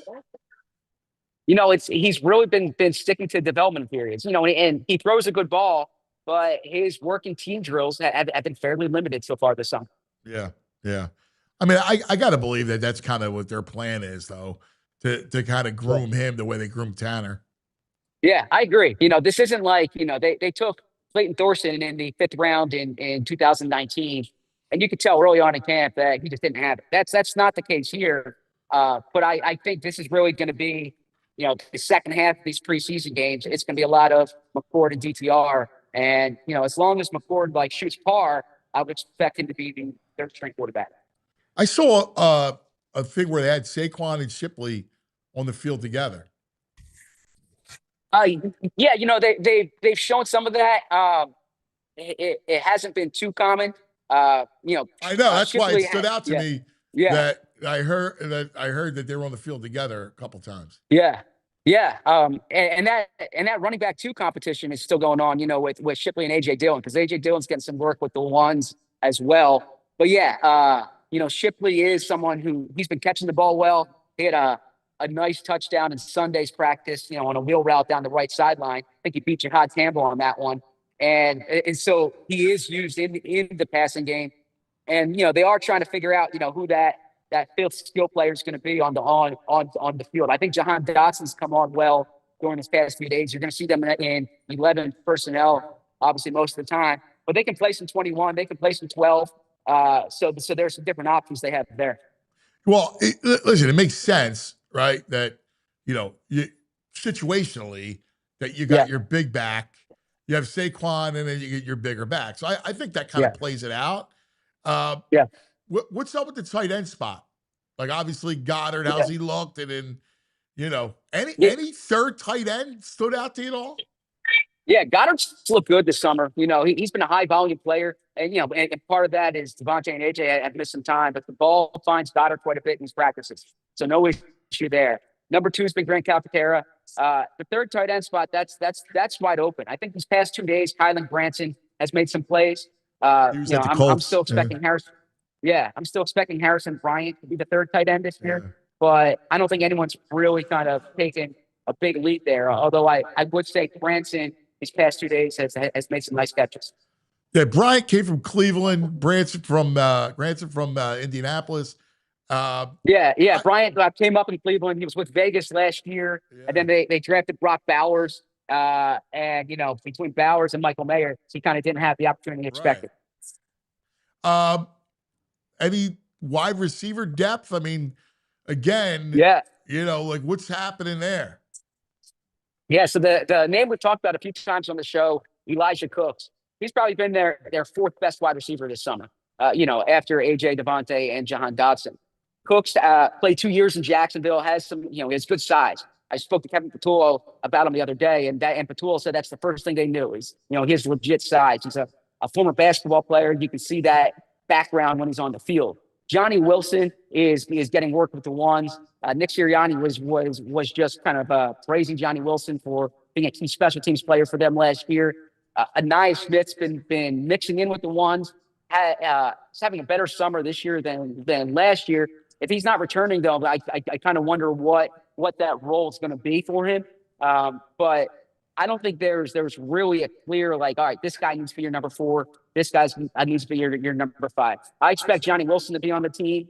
I think if you go based on what you've seen in camp, Elijah Cook, but this is a spot that Howie could continue to be able to upgrade. Yeah. Hey, Zach, you had said that Shipley had beat Jhoan Campbell. How did Jhoan Campbell have a day? How was his practice yesterday? Because Vic made comments where he was saying they're probably putting too much on his plate right now. Did he look like, was it not one of his best days yesterday? No, I mean he's been good, honestly, pretty consistently. Besides that one time he was beaten, he's been consistent this summer. I think what Vic was referring to is they're trying a lot of different roles out for him, right? I mean they've been having him rush a bit, not often. He needs a lot of work there. They're putting a lot on his plate because he needs to be a big contributor for them, and that's what Vic said. Is like there aren't that many days left here, so they're getting Jhoan Campbell ready to play. The thing with Jhoan Campbell, though, and I said this the other day with you guys, he is like really aggressive out here. And Saquon was saying yesterday, like he's got to pull that back a bit, right? Because he hits the offense. They don't need that. But Campbell, his length stands out, his athleticism stands out, his aggressiveness stands out. I think he's had a good summer. Dude, the way Vic phrased it yesterday, I wrote it down. It was so good. The time is coming. Days are disappearing. Yeah. Where I see it on the screen. We're 30 days and we're 30 days until kickoff. And the reality is after today, camp changes because this is their last practice before the Bengals game. They've done installations during the past 2 weeks. All right, and then they come back from Cincinnati. Cleveland's here. They come back from playing Cincinnati. That is, Cleveland's here next week. So you've joint practices. That's kind of a disjointed week. And then you go into that third preseason game. That's your final week of evaluations. After that third preseason game, you're getting ready for week 1 against Dallas. Hey, are they talking about the Cowboys at all? The nonsense? Anybody like in the building? No. Yeah. No. I mean, I think that they like that the drama's going on elsewhere, not here. Yeah. But it hasn't been. I'm totally whispering down the lane, Oh yeah. I mean, I'm sure in the offices they're having some good jokes about that. Yeah. Hey, great stuff, my brother. What do you got cooking today? Love coming on with you guys. We have so this is a lighter practice. They're in shorts and shells today. Bo and I will be on at 2:00, getting everyone ready for kind of breaking down what we saw today and getting everyone ready for the preseason game on Thursday. Love it. Let's go. Let's go. Good talking to you guys as always. Thanks, brother. Thanks, Zach. Zachariah. It looks so good. I was like looking, it's so dark in here. I was like, is it that nice out? Like we got the screens, but it looks great behind Zach. It's very dreary outside. Like it's about to rain. It's cloudy. It looks like it's about to rain. There's no rain. It's just cloud. Relax. I don't like to get wet, cuz. I rode my bike here. I definitely don't. Yeah. Our boy. I don't have I'm not an umbrella guy. I don't have an umbrella. Pyrenees. I'm trying. Frazier Lamond. Is that the rider? Greg Lamond? Right. Yeah. That's me. That's me. Our man. Who was the Lance Armstrong? Lance. Yeah. That's who he is. He's Lance. Pick up Lance. I love it. Lance Frazier. He used to date like Sheryl Crow. He was like a rock star. Yeah, I'll take that. Up until the scandal. Yeah. Dude, yesterday, someone asked Vic how Kevin Patullo's looked, his offense coordinator, and Vic says, I don't know. I watched the defense. Well, but that's true. Yeah, I know. I mean, that's, But he can't just say, it was fine. Like, he looks great. He looks great. I don't know. I watched the defense. He knows if the offense has got them crossed up on routes and stuff. He knows. Yeah, but you're not thinking like. In fairness to Vic, like I love it. Like I would say the same thing. Like, dude, I'm like focused on defense. I'm not analyzing he's the what best. they're doing. You're like game planning it. He's the best. I love it. Days are disappearing. I love that. It's true. I gave it the sunlight, the sun setting over the trees at our practice. Yeah. Today we hit today. Oh yeah. Yeah. Oh, you gotta get put a bunch of videos of that. Today's our first day of hit. Now is this Anthony or Moss? Moss. All right. No, Ant's been Ant's actually they hit early. And then they were in a maintenance period. They practice 3 days a week. He's been at it since early June. Oh wow. All right. But camp, because of some technicalities and rules. Camp starts Monday. Yes. And he's got 6 days. Their camp at St. Augustine is Monday through Saturday. So camp's 1 week. No, Or that leads up to the season. Okay. 6 days a week? Yeah. Okay. Yeah, Monday. He was 3 days a week, and now starting this coming Monday, it's 6 days. Monday through Saturday. Moss, we put pads on yesterday for the first time, and he got the new cleats. Oh boy, what's he? They were with? gold. They got these gold shimmering. It's gold and white. Oh man, Is he a Nike guy? Adidas? What's he rock? Nike. So I was at Dick's over the weekend because I'm starting a softball league tomorrow, and I had to get a new glove because I don't have one. My God, the prices of these gloves, $300, $400, dude, you have no $500. idea. The bats. Dude, Oh my God. Dude, let me tell you something. How you not broke? Dude, I gotta work extra freelance gigs to pay for this stuff. It's unbelievable. He got two mouth guards yesterday. His nickname, we always call him Mas Money, right? So we call him Dollars. Mm-hmm. And he has the mouth guard with the dollar signs on Does it. he have to order that online, or that's available? They have it.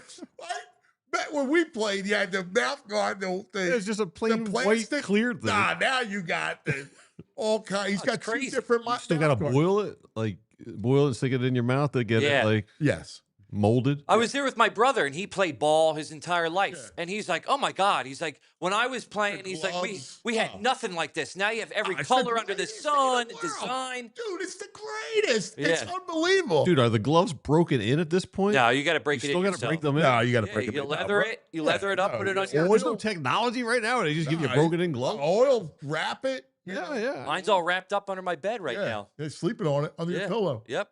Put the glove under the pillow, wrap it up, twine, Yeah. oil it, and sleep on it. My dad loved it when I was doing it. He was like telling me everything. He's like, you got to do this, you got to do that. He was taking it back, man. There's a little thing you can do with the microwave. You put it in the microwave for like 30 seconds too. Okay. Yeah. It's crazy. It smell like it's like leather. It's like cow skin. Yeah. Cooking up in the microwave. Yeah. You can boil it. You can put it in all like kinds of water. stuff. Yeah. Yeah. I've had the same glove for like 30 years. I have no idea. Yeah, it's something. Dude, so we get the cleats are awesome. The cleats, I was like High, like ankle high, like higher? No. But they're sharp. He's a size 11 and a half. Was he 12? 12. He was wearing 11 and a half cleats. You're going to need another job just for the food bill once he starts. Once he gets 15, the food bill is going to be crazy. Dude, between the two of them, Yeah. Ant's a 13, right? And he's not done growing. And Maz is 11 and a half at 12. I'm a 13. All right. Like 12 and a half. I'm like a 12 and a half. Yeah. Like I can still get into Ant and I can still wear the same sneakers. But I'm done after, he gets another size up, I'm done. That's wild. It's crazy. All right, let's take care of some business, and then we're going to talk some ball. Steve Novarita, our insider, he's terrific. Ran the Phillies farm system, great career in the front office of Major League Baseball with the Phillies, the White Sox, great baseball man. Got to talk to him about all that's going on between Schwarber and Duran and the whole nine. We got VG's Nugs ahead as well. Let's talk a little some business, some Shady Rays, sunglasses. I love sunglasses. You got to protect your eyes. There's all kinds of things. You get sun damage even when it's not summer. You should be wearing sunglasses, but now is the time. And, maybe you have your favorite sunglasses. You have them at the beach. Maybe you leave them on the roof of a car you drive away at a gas station 3 states away, and you lose them. I mean, I've left them in a hotel in Toronto, and you're like, I can't believe it. What do? Well, Shady Rays changes everything because these sunglasses, they're made for real life. They're seriously good looking, polarized, durable, and they're not stupidly expensive. But here's the wild part. If you lose them or break them on day one, Shady Rays will send you a brand new pair. No guilt trip, just replacements sent right to you. So now I wear my sunglasses everywhere. I bring them on trips. Wherever I go, I am without fear. Traveling, concerts, at a ball game, wherever. I'm always cool because I know Shady Rays Eyewear has my back. So we've teamed up with Shady Rays to bring you an exclusive offer.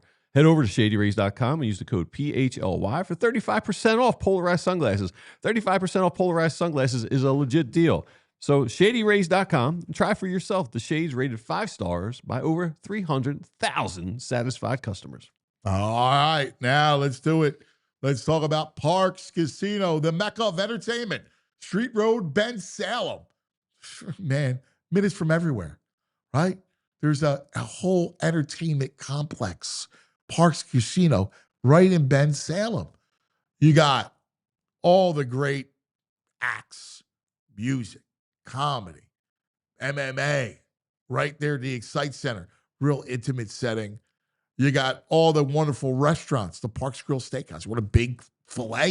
Yeah. Porterhouse. Yes. What's your cut? Oh, T-bone. T-bone. T-bone's a T-bone. nice item. Gotta go T-bone. Bone-in ribeye. Yes, the bone and ribeye, the tastiest cut. That's my favorite. That is a good cut. You got a good taste right there. Let's talk about what's happening there. Some of the acts. How about just announced December 19th, Aaron Lewis from Stained. Now that we're here, I'm so far away. You don't know that I one? do not know that one. Yeah. Oh, the struggle that we thought was in vain. You don't know I so was far looking away? it up while you were asking me. I haven't heard that one. No. All right. We'll I go only back, know we'll the go one. back to the other one. Yeah. Good attempt. Stain knowledge. It was actually a good, and he gave you a good voice. He did. Yeah. That gravel. Two of you, Yeah. you each do different acts better than, good, like Yeah. one than the other. UB40, September 20th. Red wine. Australian Pig Floyd, September 26th. So you think you can tell? Heaven from hell. Say. The Revivalist, October 4th. Wish Wish I I knew you when I was young. Could have got so high. I'm sorry, there's September 26th. October 4th is Kansas. Carry on my wayward son. There'll be peace when you are done. There's Joey chiming in there. That's a banger. You got to do another Kansas song, though. They don't really. I mean, Dust in the Wind. We can do that. Dust in Yeah, the Wind. we could do Dust in the That's Wind. what they have is two. I mean, that's all. That's like the big hits. Big ones, yeah. They only have two popular hits, really? Yeah. I mean, I'm sure there's gonna be some prog rock heads in the chat be like, this is a great song. This is a great song. Kansas. October 10th, Psychedelic Furs, Gary Newman. There's a heartbreak beat playing all night long, Ooh. and it feels like love. You wanted a new That one. was good. That's good. That was good, man. It was very good. I give you props on that. Everclear on October 24th. I am still living with your ghost, lonely and dreaming of the West Coast. November 15th, Queen, Almost Queen. 'Cause we are the champions, my friends. And we keep on fighting to the end. He's actually really good at that. Andrew actually. Yeah, he can hit that high. He hits that. Yeah, you have a great voice. Thank you. You really do. You're a song and dance man. Hey, we used to do I am. another You're Everclear. really I good am at a it. You song know and Father of Mine by Everclear? Father Father of of Mine. Mine. All right, we can mix that Yeah. a little We have an update, by the way. Joey is talking to the casting director from Love is Blind. Yeah, my man. Actually? Yeah. You're a pro skateboarder, dude. You gotta be on the mic. You can't talk unless you're on the mic. Bill Murray and his Blood Brothers, November 15th. Tickets, parkscasino.com. Got to be 21. Gambling problem. Call 1-800-GAMBLER. I want to see Joey on Love is Blind and Andrew because they could both be rock stars. Yes. Yeah. They really They could. have to act like they don't know each other. I don't think they'll let two friends come No. on the same season. Yeah, they'll kick us off. Yeah. If you know anybody, they'll kick you off. Oh, really? Well, no. Is that The what it last works? one, there were people who knew each other, but they weren't like coworker friends. But Right. They were in the same city in the Queen. Just act like you don't know each other. Easy. You just met anyway. All right. Now, let's talk some ball. Back to baseball. It's been an amazing 4 days at Citizens Bank Park. It's just been a joy. And joining us, our MLB insider, the great Steve Novarita. Stevie! What's up, Good Steve? morning. Hey, good morning, Anthony. It's always great to see you. Oh, my God. Same here, buddy. What a last 4 days have been. It's been just so much fun down there. Let's talk about the Durantula first. All right? Like, you made your living, your life, in really assessing talent, right? Seeing Yep. it, cultivating it. how in the world do you throw 103 and then a 99 splitter? I'll tell you what, the splitter is the one. I mean, when you got to have command of that pitch, and they have it at amazing. I'll tell you, my hat's off to all the pro scouts and Dave Dombrowski and Middleton for what they did on that trade. I was fortunate enough to go to Friday's game. They honored Jimmy Rollins and Ed Wade, and the electricity. It's definitely louder than what it was in '08. I mean, it was amazing. The fans, and if you could ever get a player like Duran with the music and everything else to walk in on with the Philly fans, boy, you talk about an implosion, man. That is so exciting. I mean, that's a hell of a deal. It's something that they really needed, and a guy that with that velocity that has command.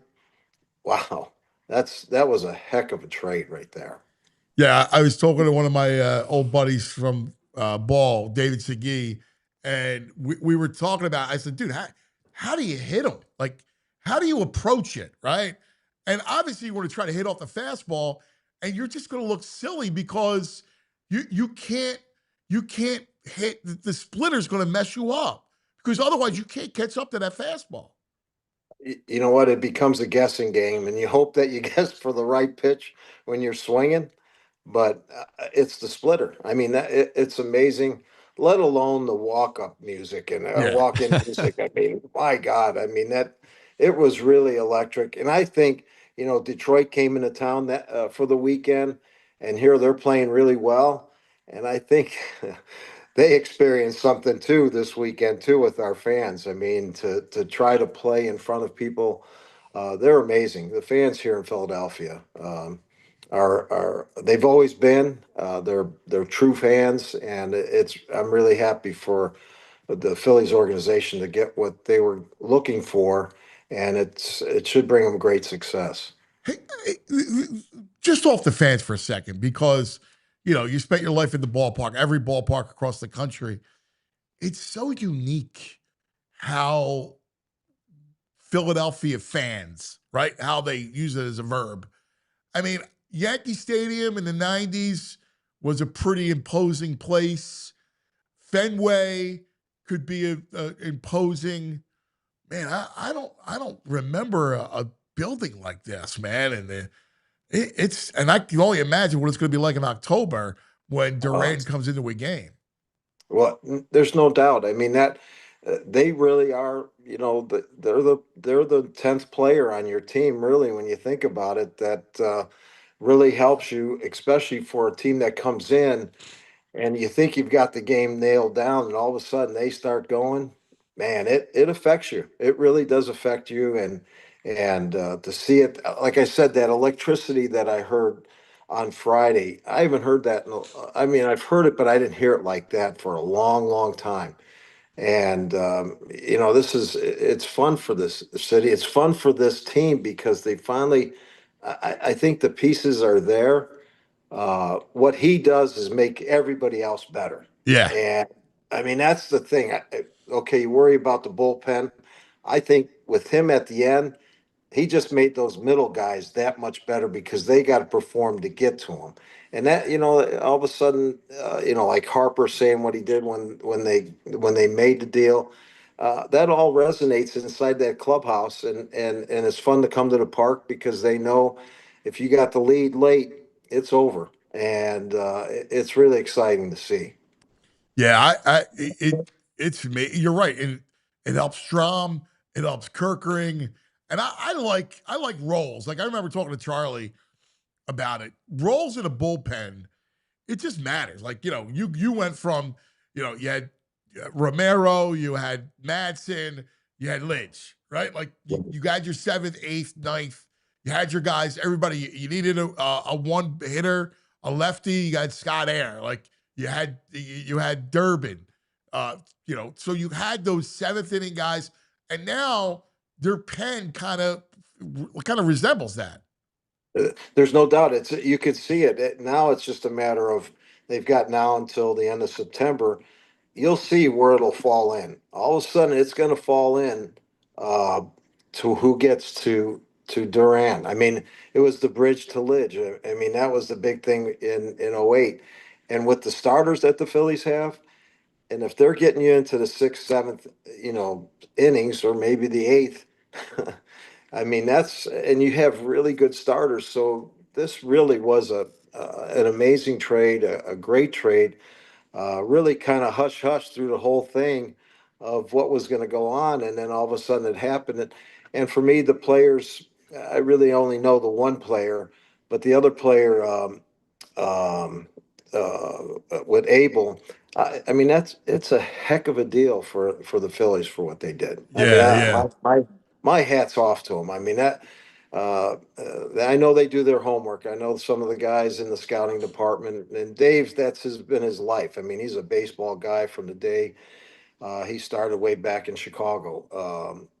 He knows this. He respects the scouts. He works with the analytical department, but they pulled it off, and it's great for the city of Philadelphia. And the beauty too is with that rotation, how deep it is. Oh, You're gonna have it. You're gonna have someone that could be a weapon out from the rotation. Like I think Ranger profiles really well because he's done it before. He's a low heartbeat guy, and so if Wheeler and Sanchez are 1 and 2, you got Luzardo, who if he's on can give you 6, 7 really strong innings, and then you'll see maybe Nola, and then Ranger can kind of back up both 3 and 4 games, 3 and 4. No doubt. I mean, they really have the mix that they were looking for. Offensively with the bats, they've got what they need, and it's a strong club.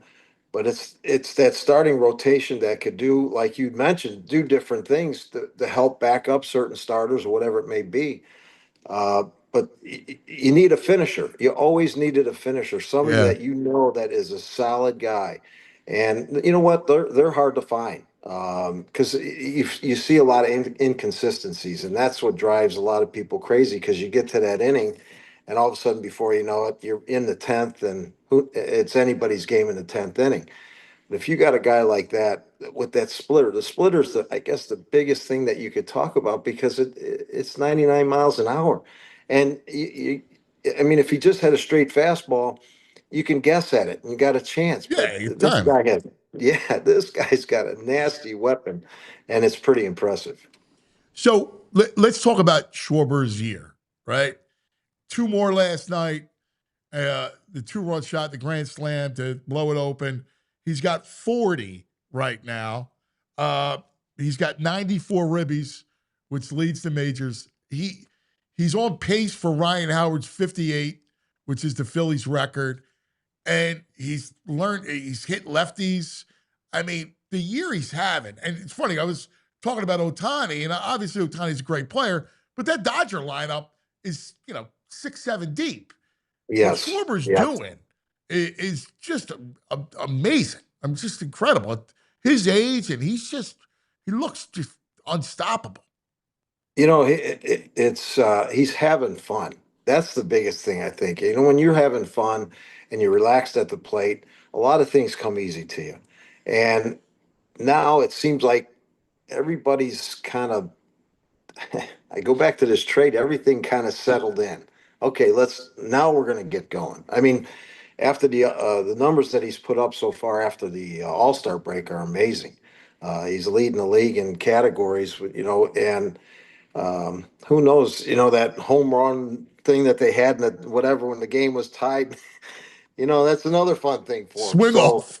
yeah, I mean, the swing off, my God, I mean, it just all played into this. And these next 2 months will be exciting because you can see that day. I mean, I was fortunate enough to be there that day. You can feel it on the field. You can feel it in the stadium. So Schwarber's, I mean, again, you talk about his age, but it doesn't show. I mean, the numbers that No. he's putting up are astronomical. So, and I know there's decisions on those type of players are for himself, and man, my hat's off because it's going to be some tough decisions for him. But hey, this is the guy you want at the plate when there's something on the line. That's for sure.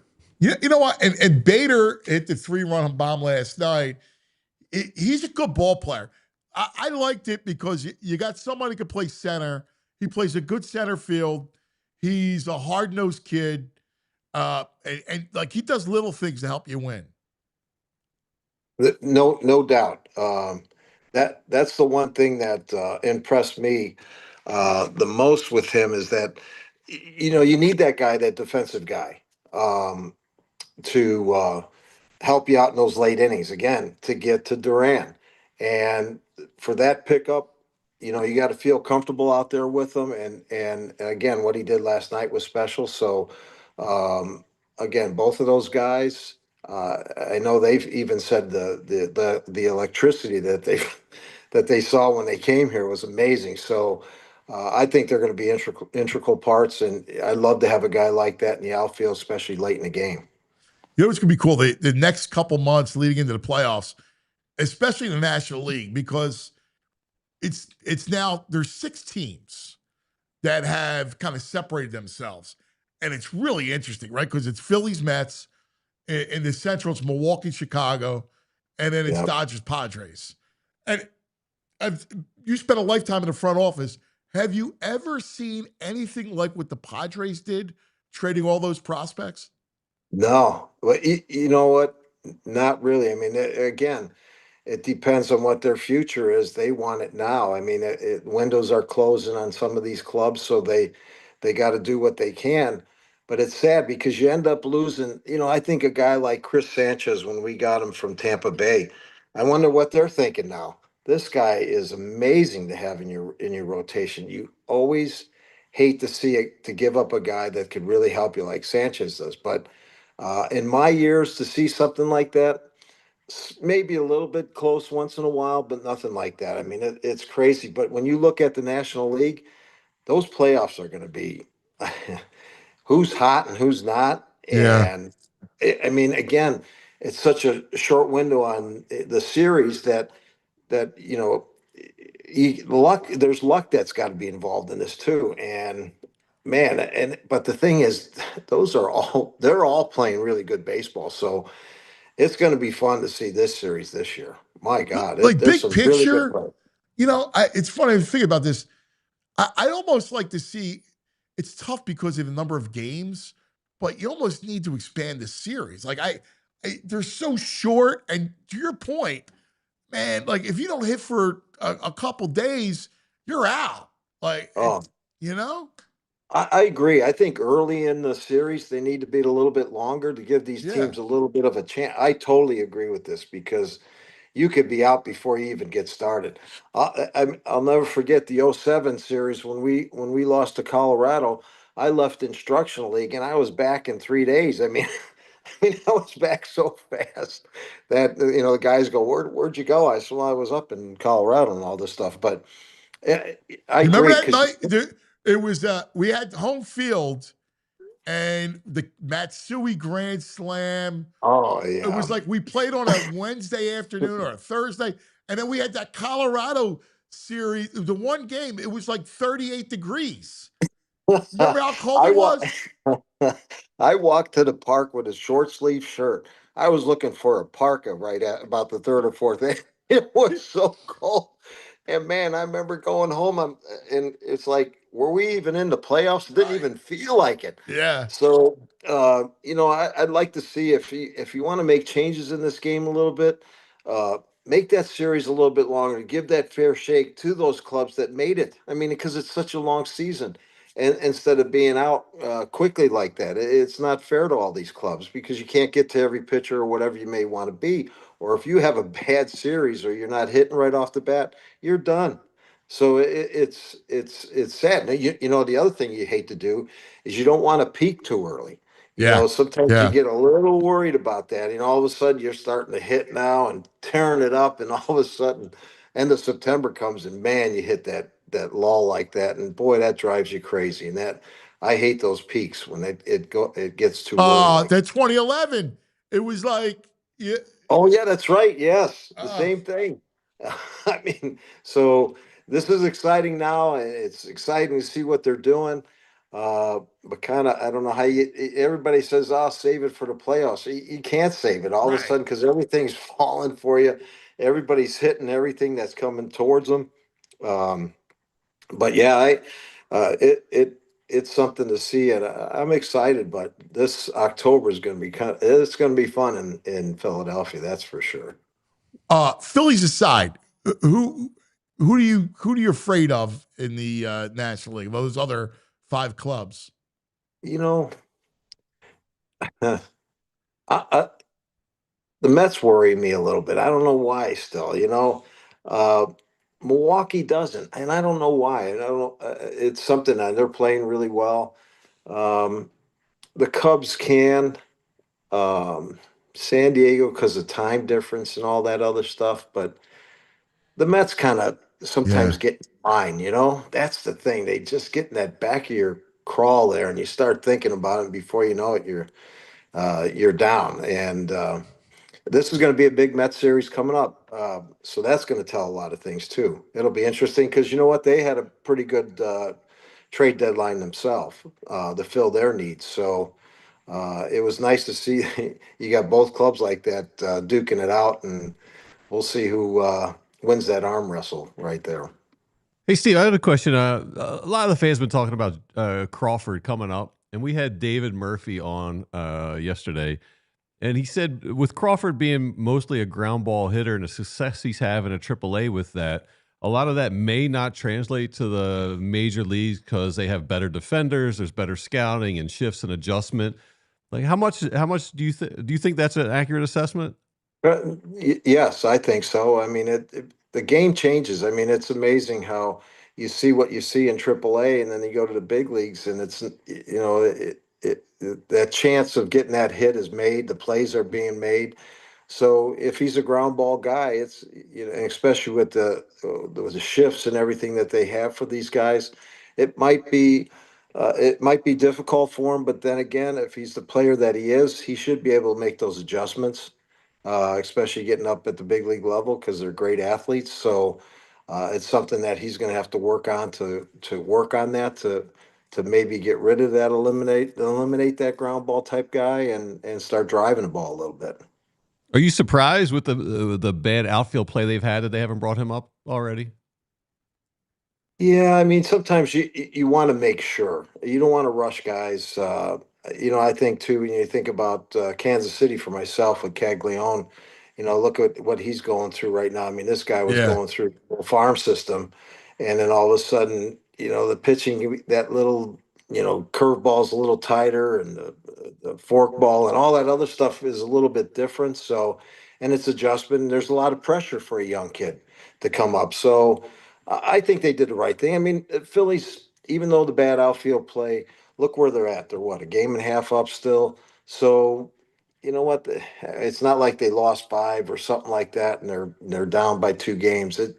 They know when it's right. The staff that they have there, they know exactly when the right time is, and so it doesn't surprise me that he's still down there. Would you ever look at you take the kid Gage Wood. And, obviously pitched in big moments, College World Series, has really pretty electric stuff, throws really hard. Would you look at maybe look at him in September? And if there's even in the playoffs, a kid that nobody's seen, that throws hard, that's got good movement, assuming that, he's got the makeup for it, would you ever look at a kid like that to use? Because he could be a weapon. It could be, but that third deck messes with a lot of people, man. I'm telling you, when it's a different game. The College World Series is great.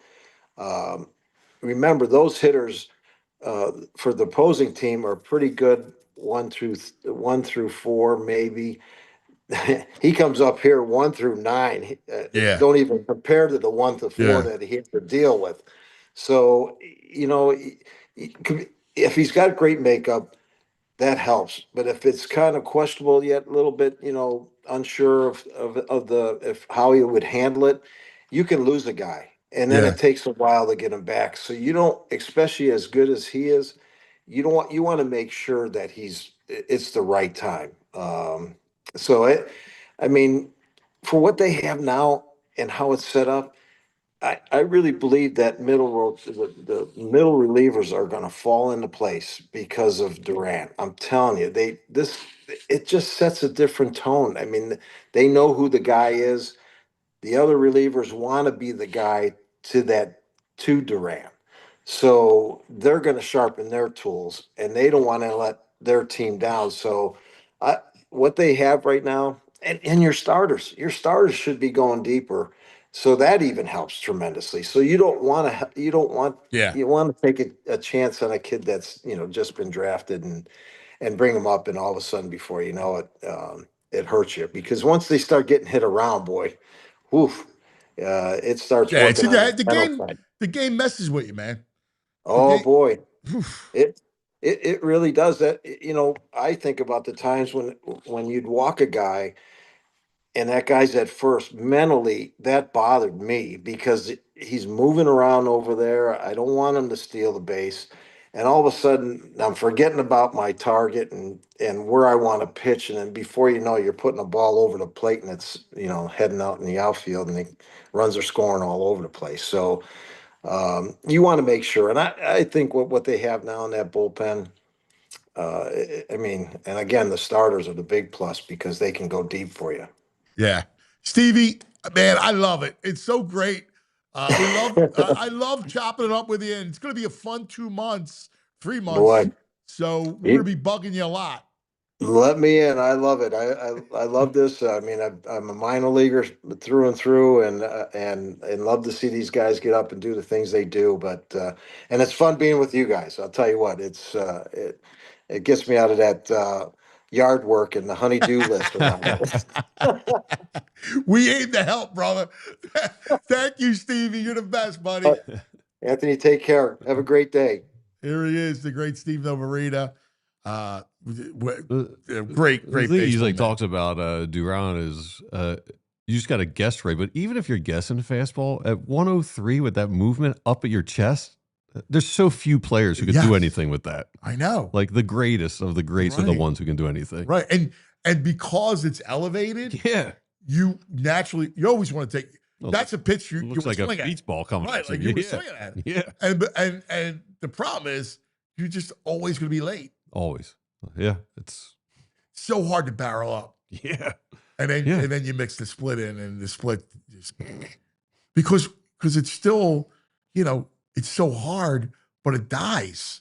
Right. It dives like it dies. It's unbelievable. And you can't wait. You gotta swing at it when it's coming. Yeah. You gotta guess. Yeah. You almost, unless you want to hit off the fastball, you almost want to try to hit the split. It's crazy. Anyway, we're at OT, overtime in the city. All right. Dude. Jake Bird, Yankees traded for him.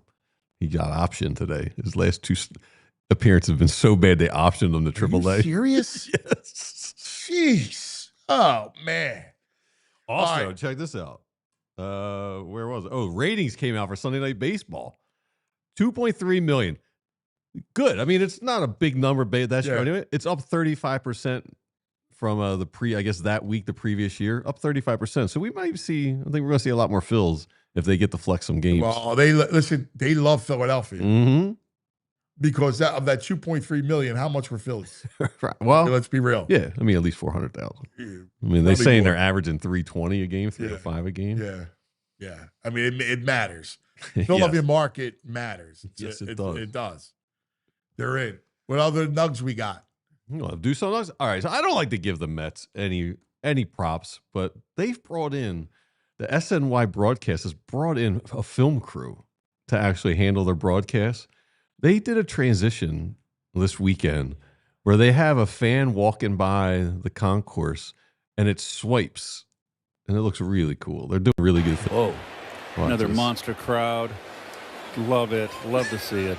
Dude, that is a great transition. Wow, that was good. They really tried to up the production value of their broadcast. That looks great. Wow, that's great. It's using the swipe is awesome. Yeah, dude. That was that was that's actually really cool. I don't know if we got time for this. Well, I mean, people want to give me the nug. I'm sure you've heard the nug about Embiid. Yes. All right. They want me to fire you up. They're like, trigger Anthony. Yeah, everybody in the chat has been like, bring it up, bring it up. Yeah. We want the trigger. So breaking news, Embiid's knee is bad and the Sixers are maybe regretting the extension. I mean, is it news? Apparently Embiid was shocked that they even wanted to extend him. So Great stuff. I heard Mike talking about this, Mikey Miss, and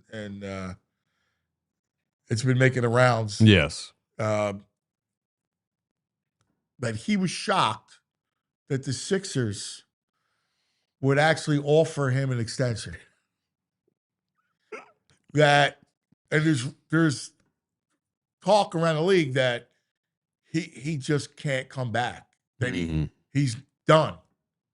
That his days of being a good player are squarely like, forget the, hey, he goes through something and there's a miracle and his head's right and the knees. Right. That's not happening.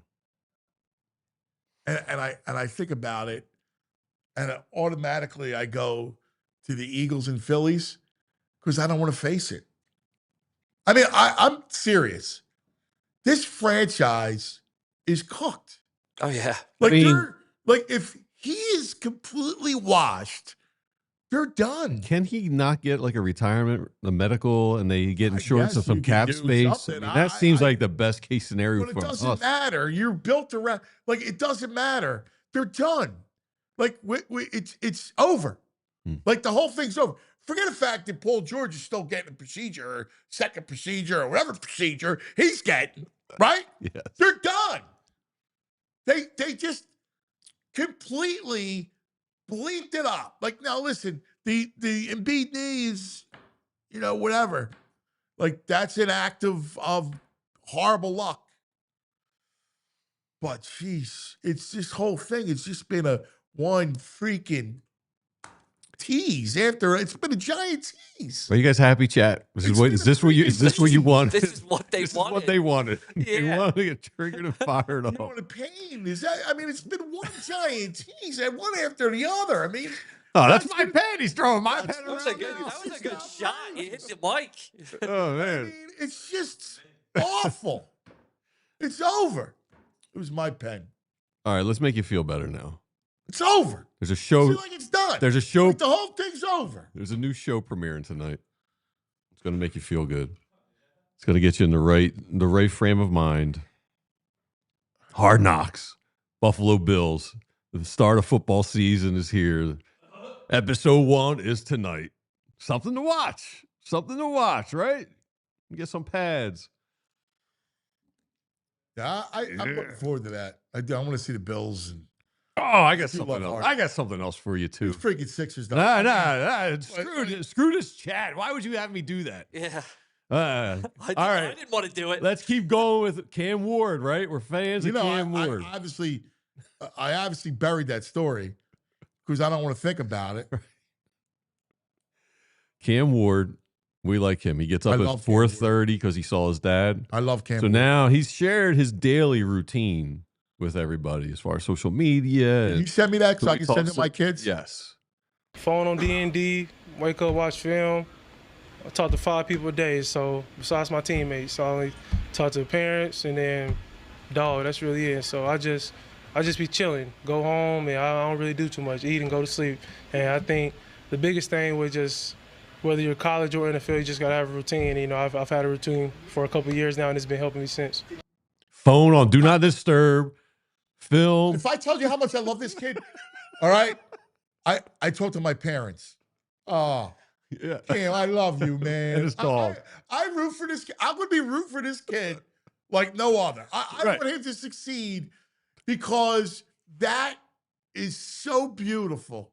Who is he? I talked to my parents. Who is this kid? He's so weird and such an anomaly compared to everybody else. I love him. Yeah. I love him. I love him. Work ethic, respectful, up early, talking with parents. And the dog. Parents, dog, teammates. Oh. Phones on Do Not Disturb. No social media. Oh, the kid's just outrageous. He's awesome. My new favorite. I just love the kid. Right. I really want him to have success. I want him to do well so bad. Yes. I'll give you one more. Managers get hungry, I guess, sometimes when they're managing baseball games. And Pat Murphy, the Brewers, got some unique, odd ways of handling it. He shares in this interview one of his snacks he keeps nearby. Pizza bagel? Yeah. I do. But not from a pocket. A pizza pretzel. I would eat a pizza pretzel. Yeah, that would be great. I make a pizza pretzel for the kids every once in a while. Yeah? I've done the pizza bagels for them. I thought you were going to kill me for the pizza bagel. No, listen, any piece of bread. I prefer the French bread pizza. I make the French bread. There you go, yeah. So I do that for the kids as a snack. I always have a little bit of marinara sauce in the fridge. Love that. Right? And I have the mozzarella. And I do, the kids love it. Mm-hmm. And it's an easy snack. Like, I just make the little thing. I put Moss likes the pepperoni. Anthony does plain. And boom, boom, like that. Eating at your house has got to be great. Oh, man, him and I are like brothers. I just whipped up a big batch of egg salad yesterday, so I have it for the week. I could just grab it whenever. Yeah. You know, it's there. It's easy. Boom, boom. Man. Put a little toast, a little boom, boom. The egg salad's ready to go. Yeah. All egg week. salad sandwich. Yeah. Makes me want to retch. Ugh. Let's go back in the day. Hey, and I know I'm aware that the singing's not as good. I had a new neighbor. I'm going to do a better version of the back in the day. What's the new neighbor going to do with it? So I can't be screaming. She works from home on the day I was recording in my office. I can't be I don't know. I like to say. Nah, it's flat. It's off. People are saying it's off. It is off tune and it's flat. Yeah, they missed the deep. We're going back. Yeah, Chad, every time we play it, they give me some heat. So all right. I'll have a new version today or tomorrow. Hit it. We're going back. We're going back. We're going back in the day with True Mark. Oh, yeah. Joe deserves better. I can do better. I mean, so we'll get it do I have that bad of an ear? That I didn't even think about it. I like how it ends. Yeah, the end's fine. It's the beginning's a little flat.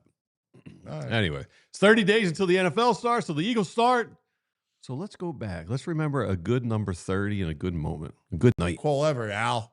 Right? Yeah, he had money on the Patriots. Oh, yeah, he did not want them to win. You know what?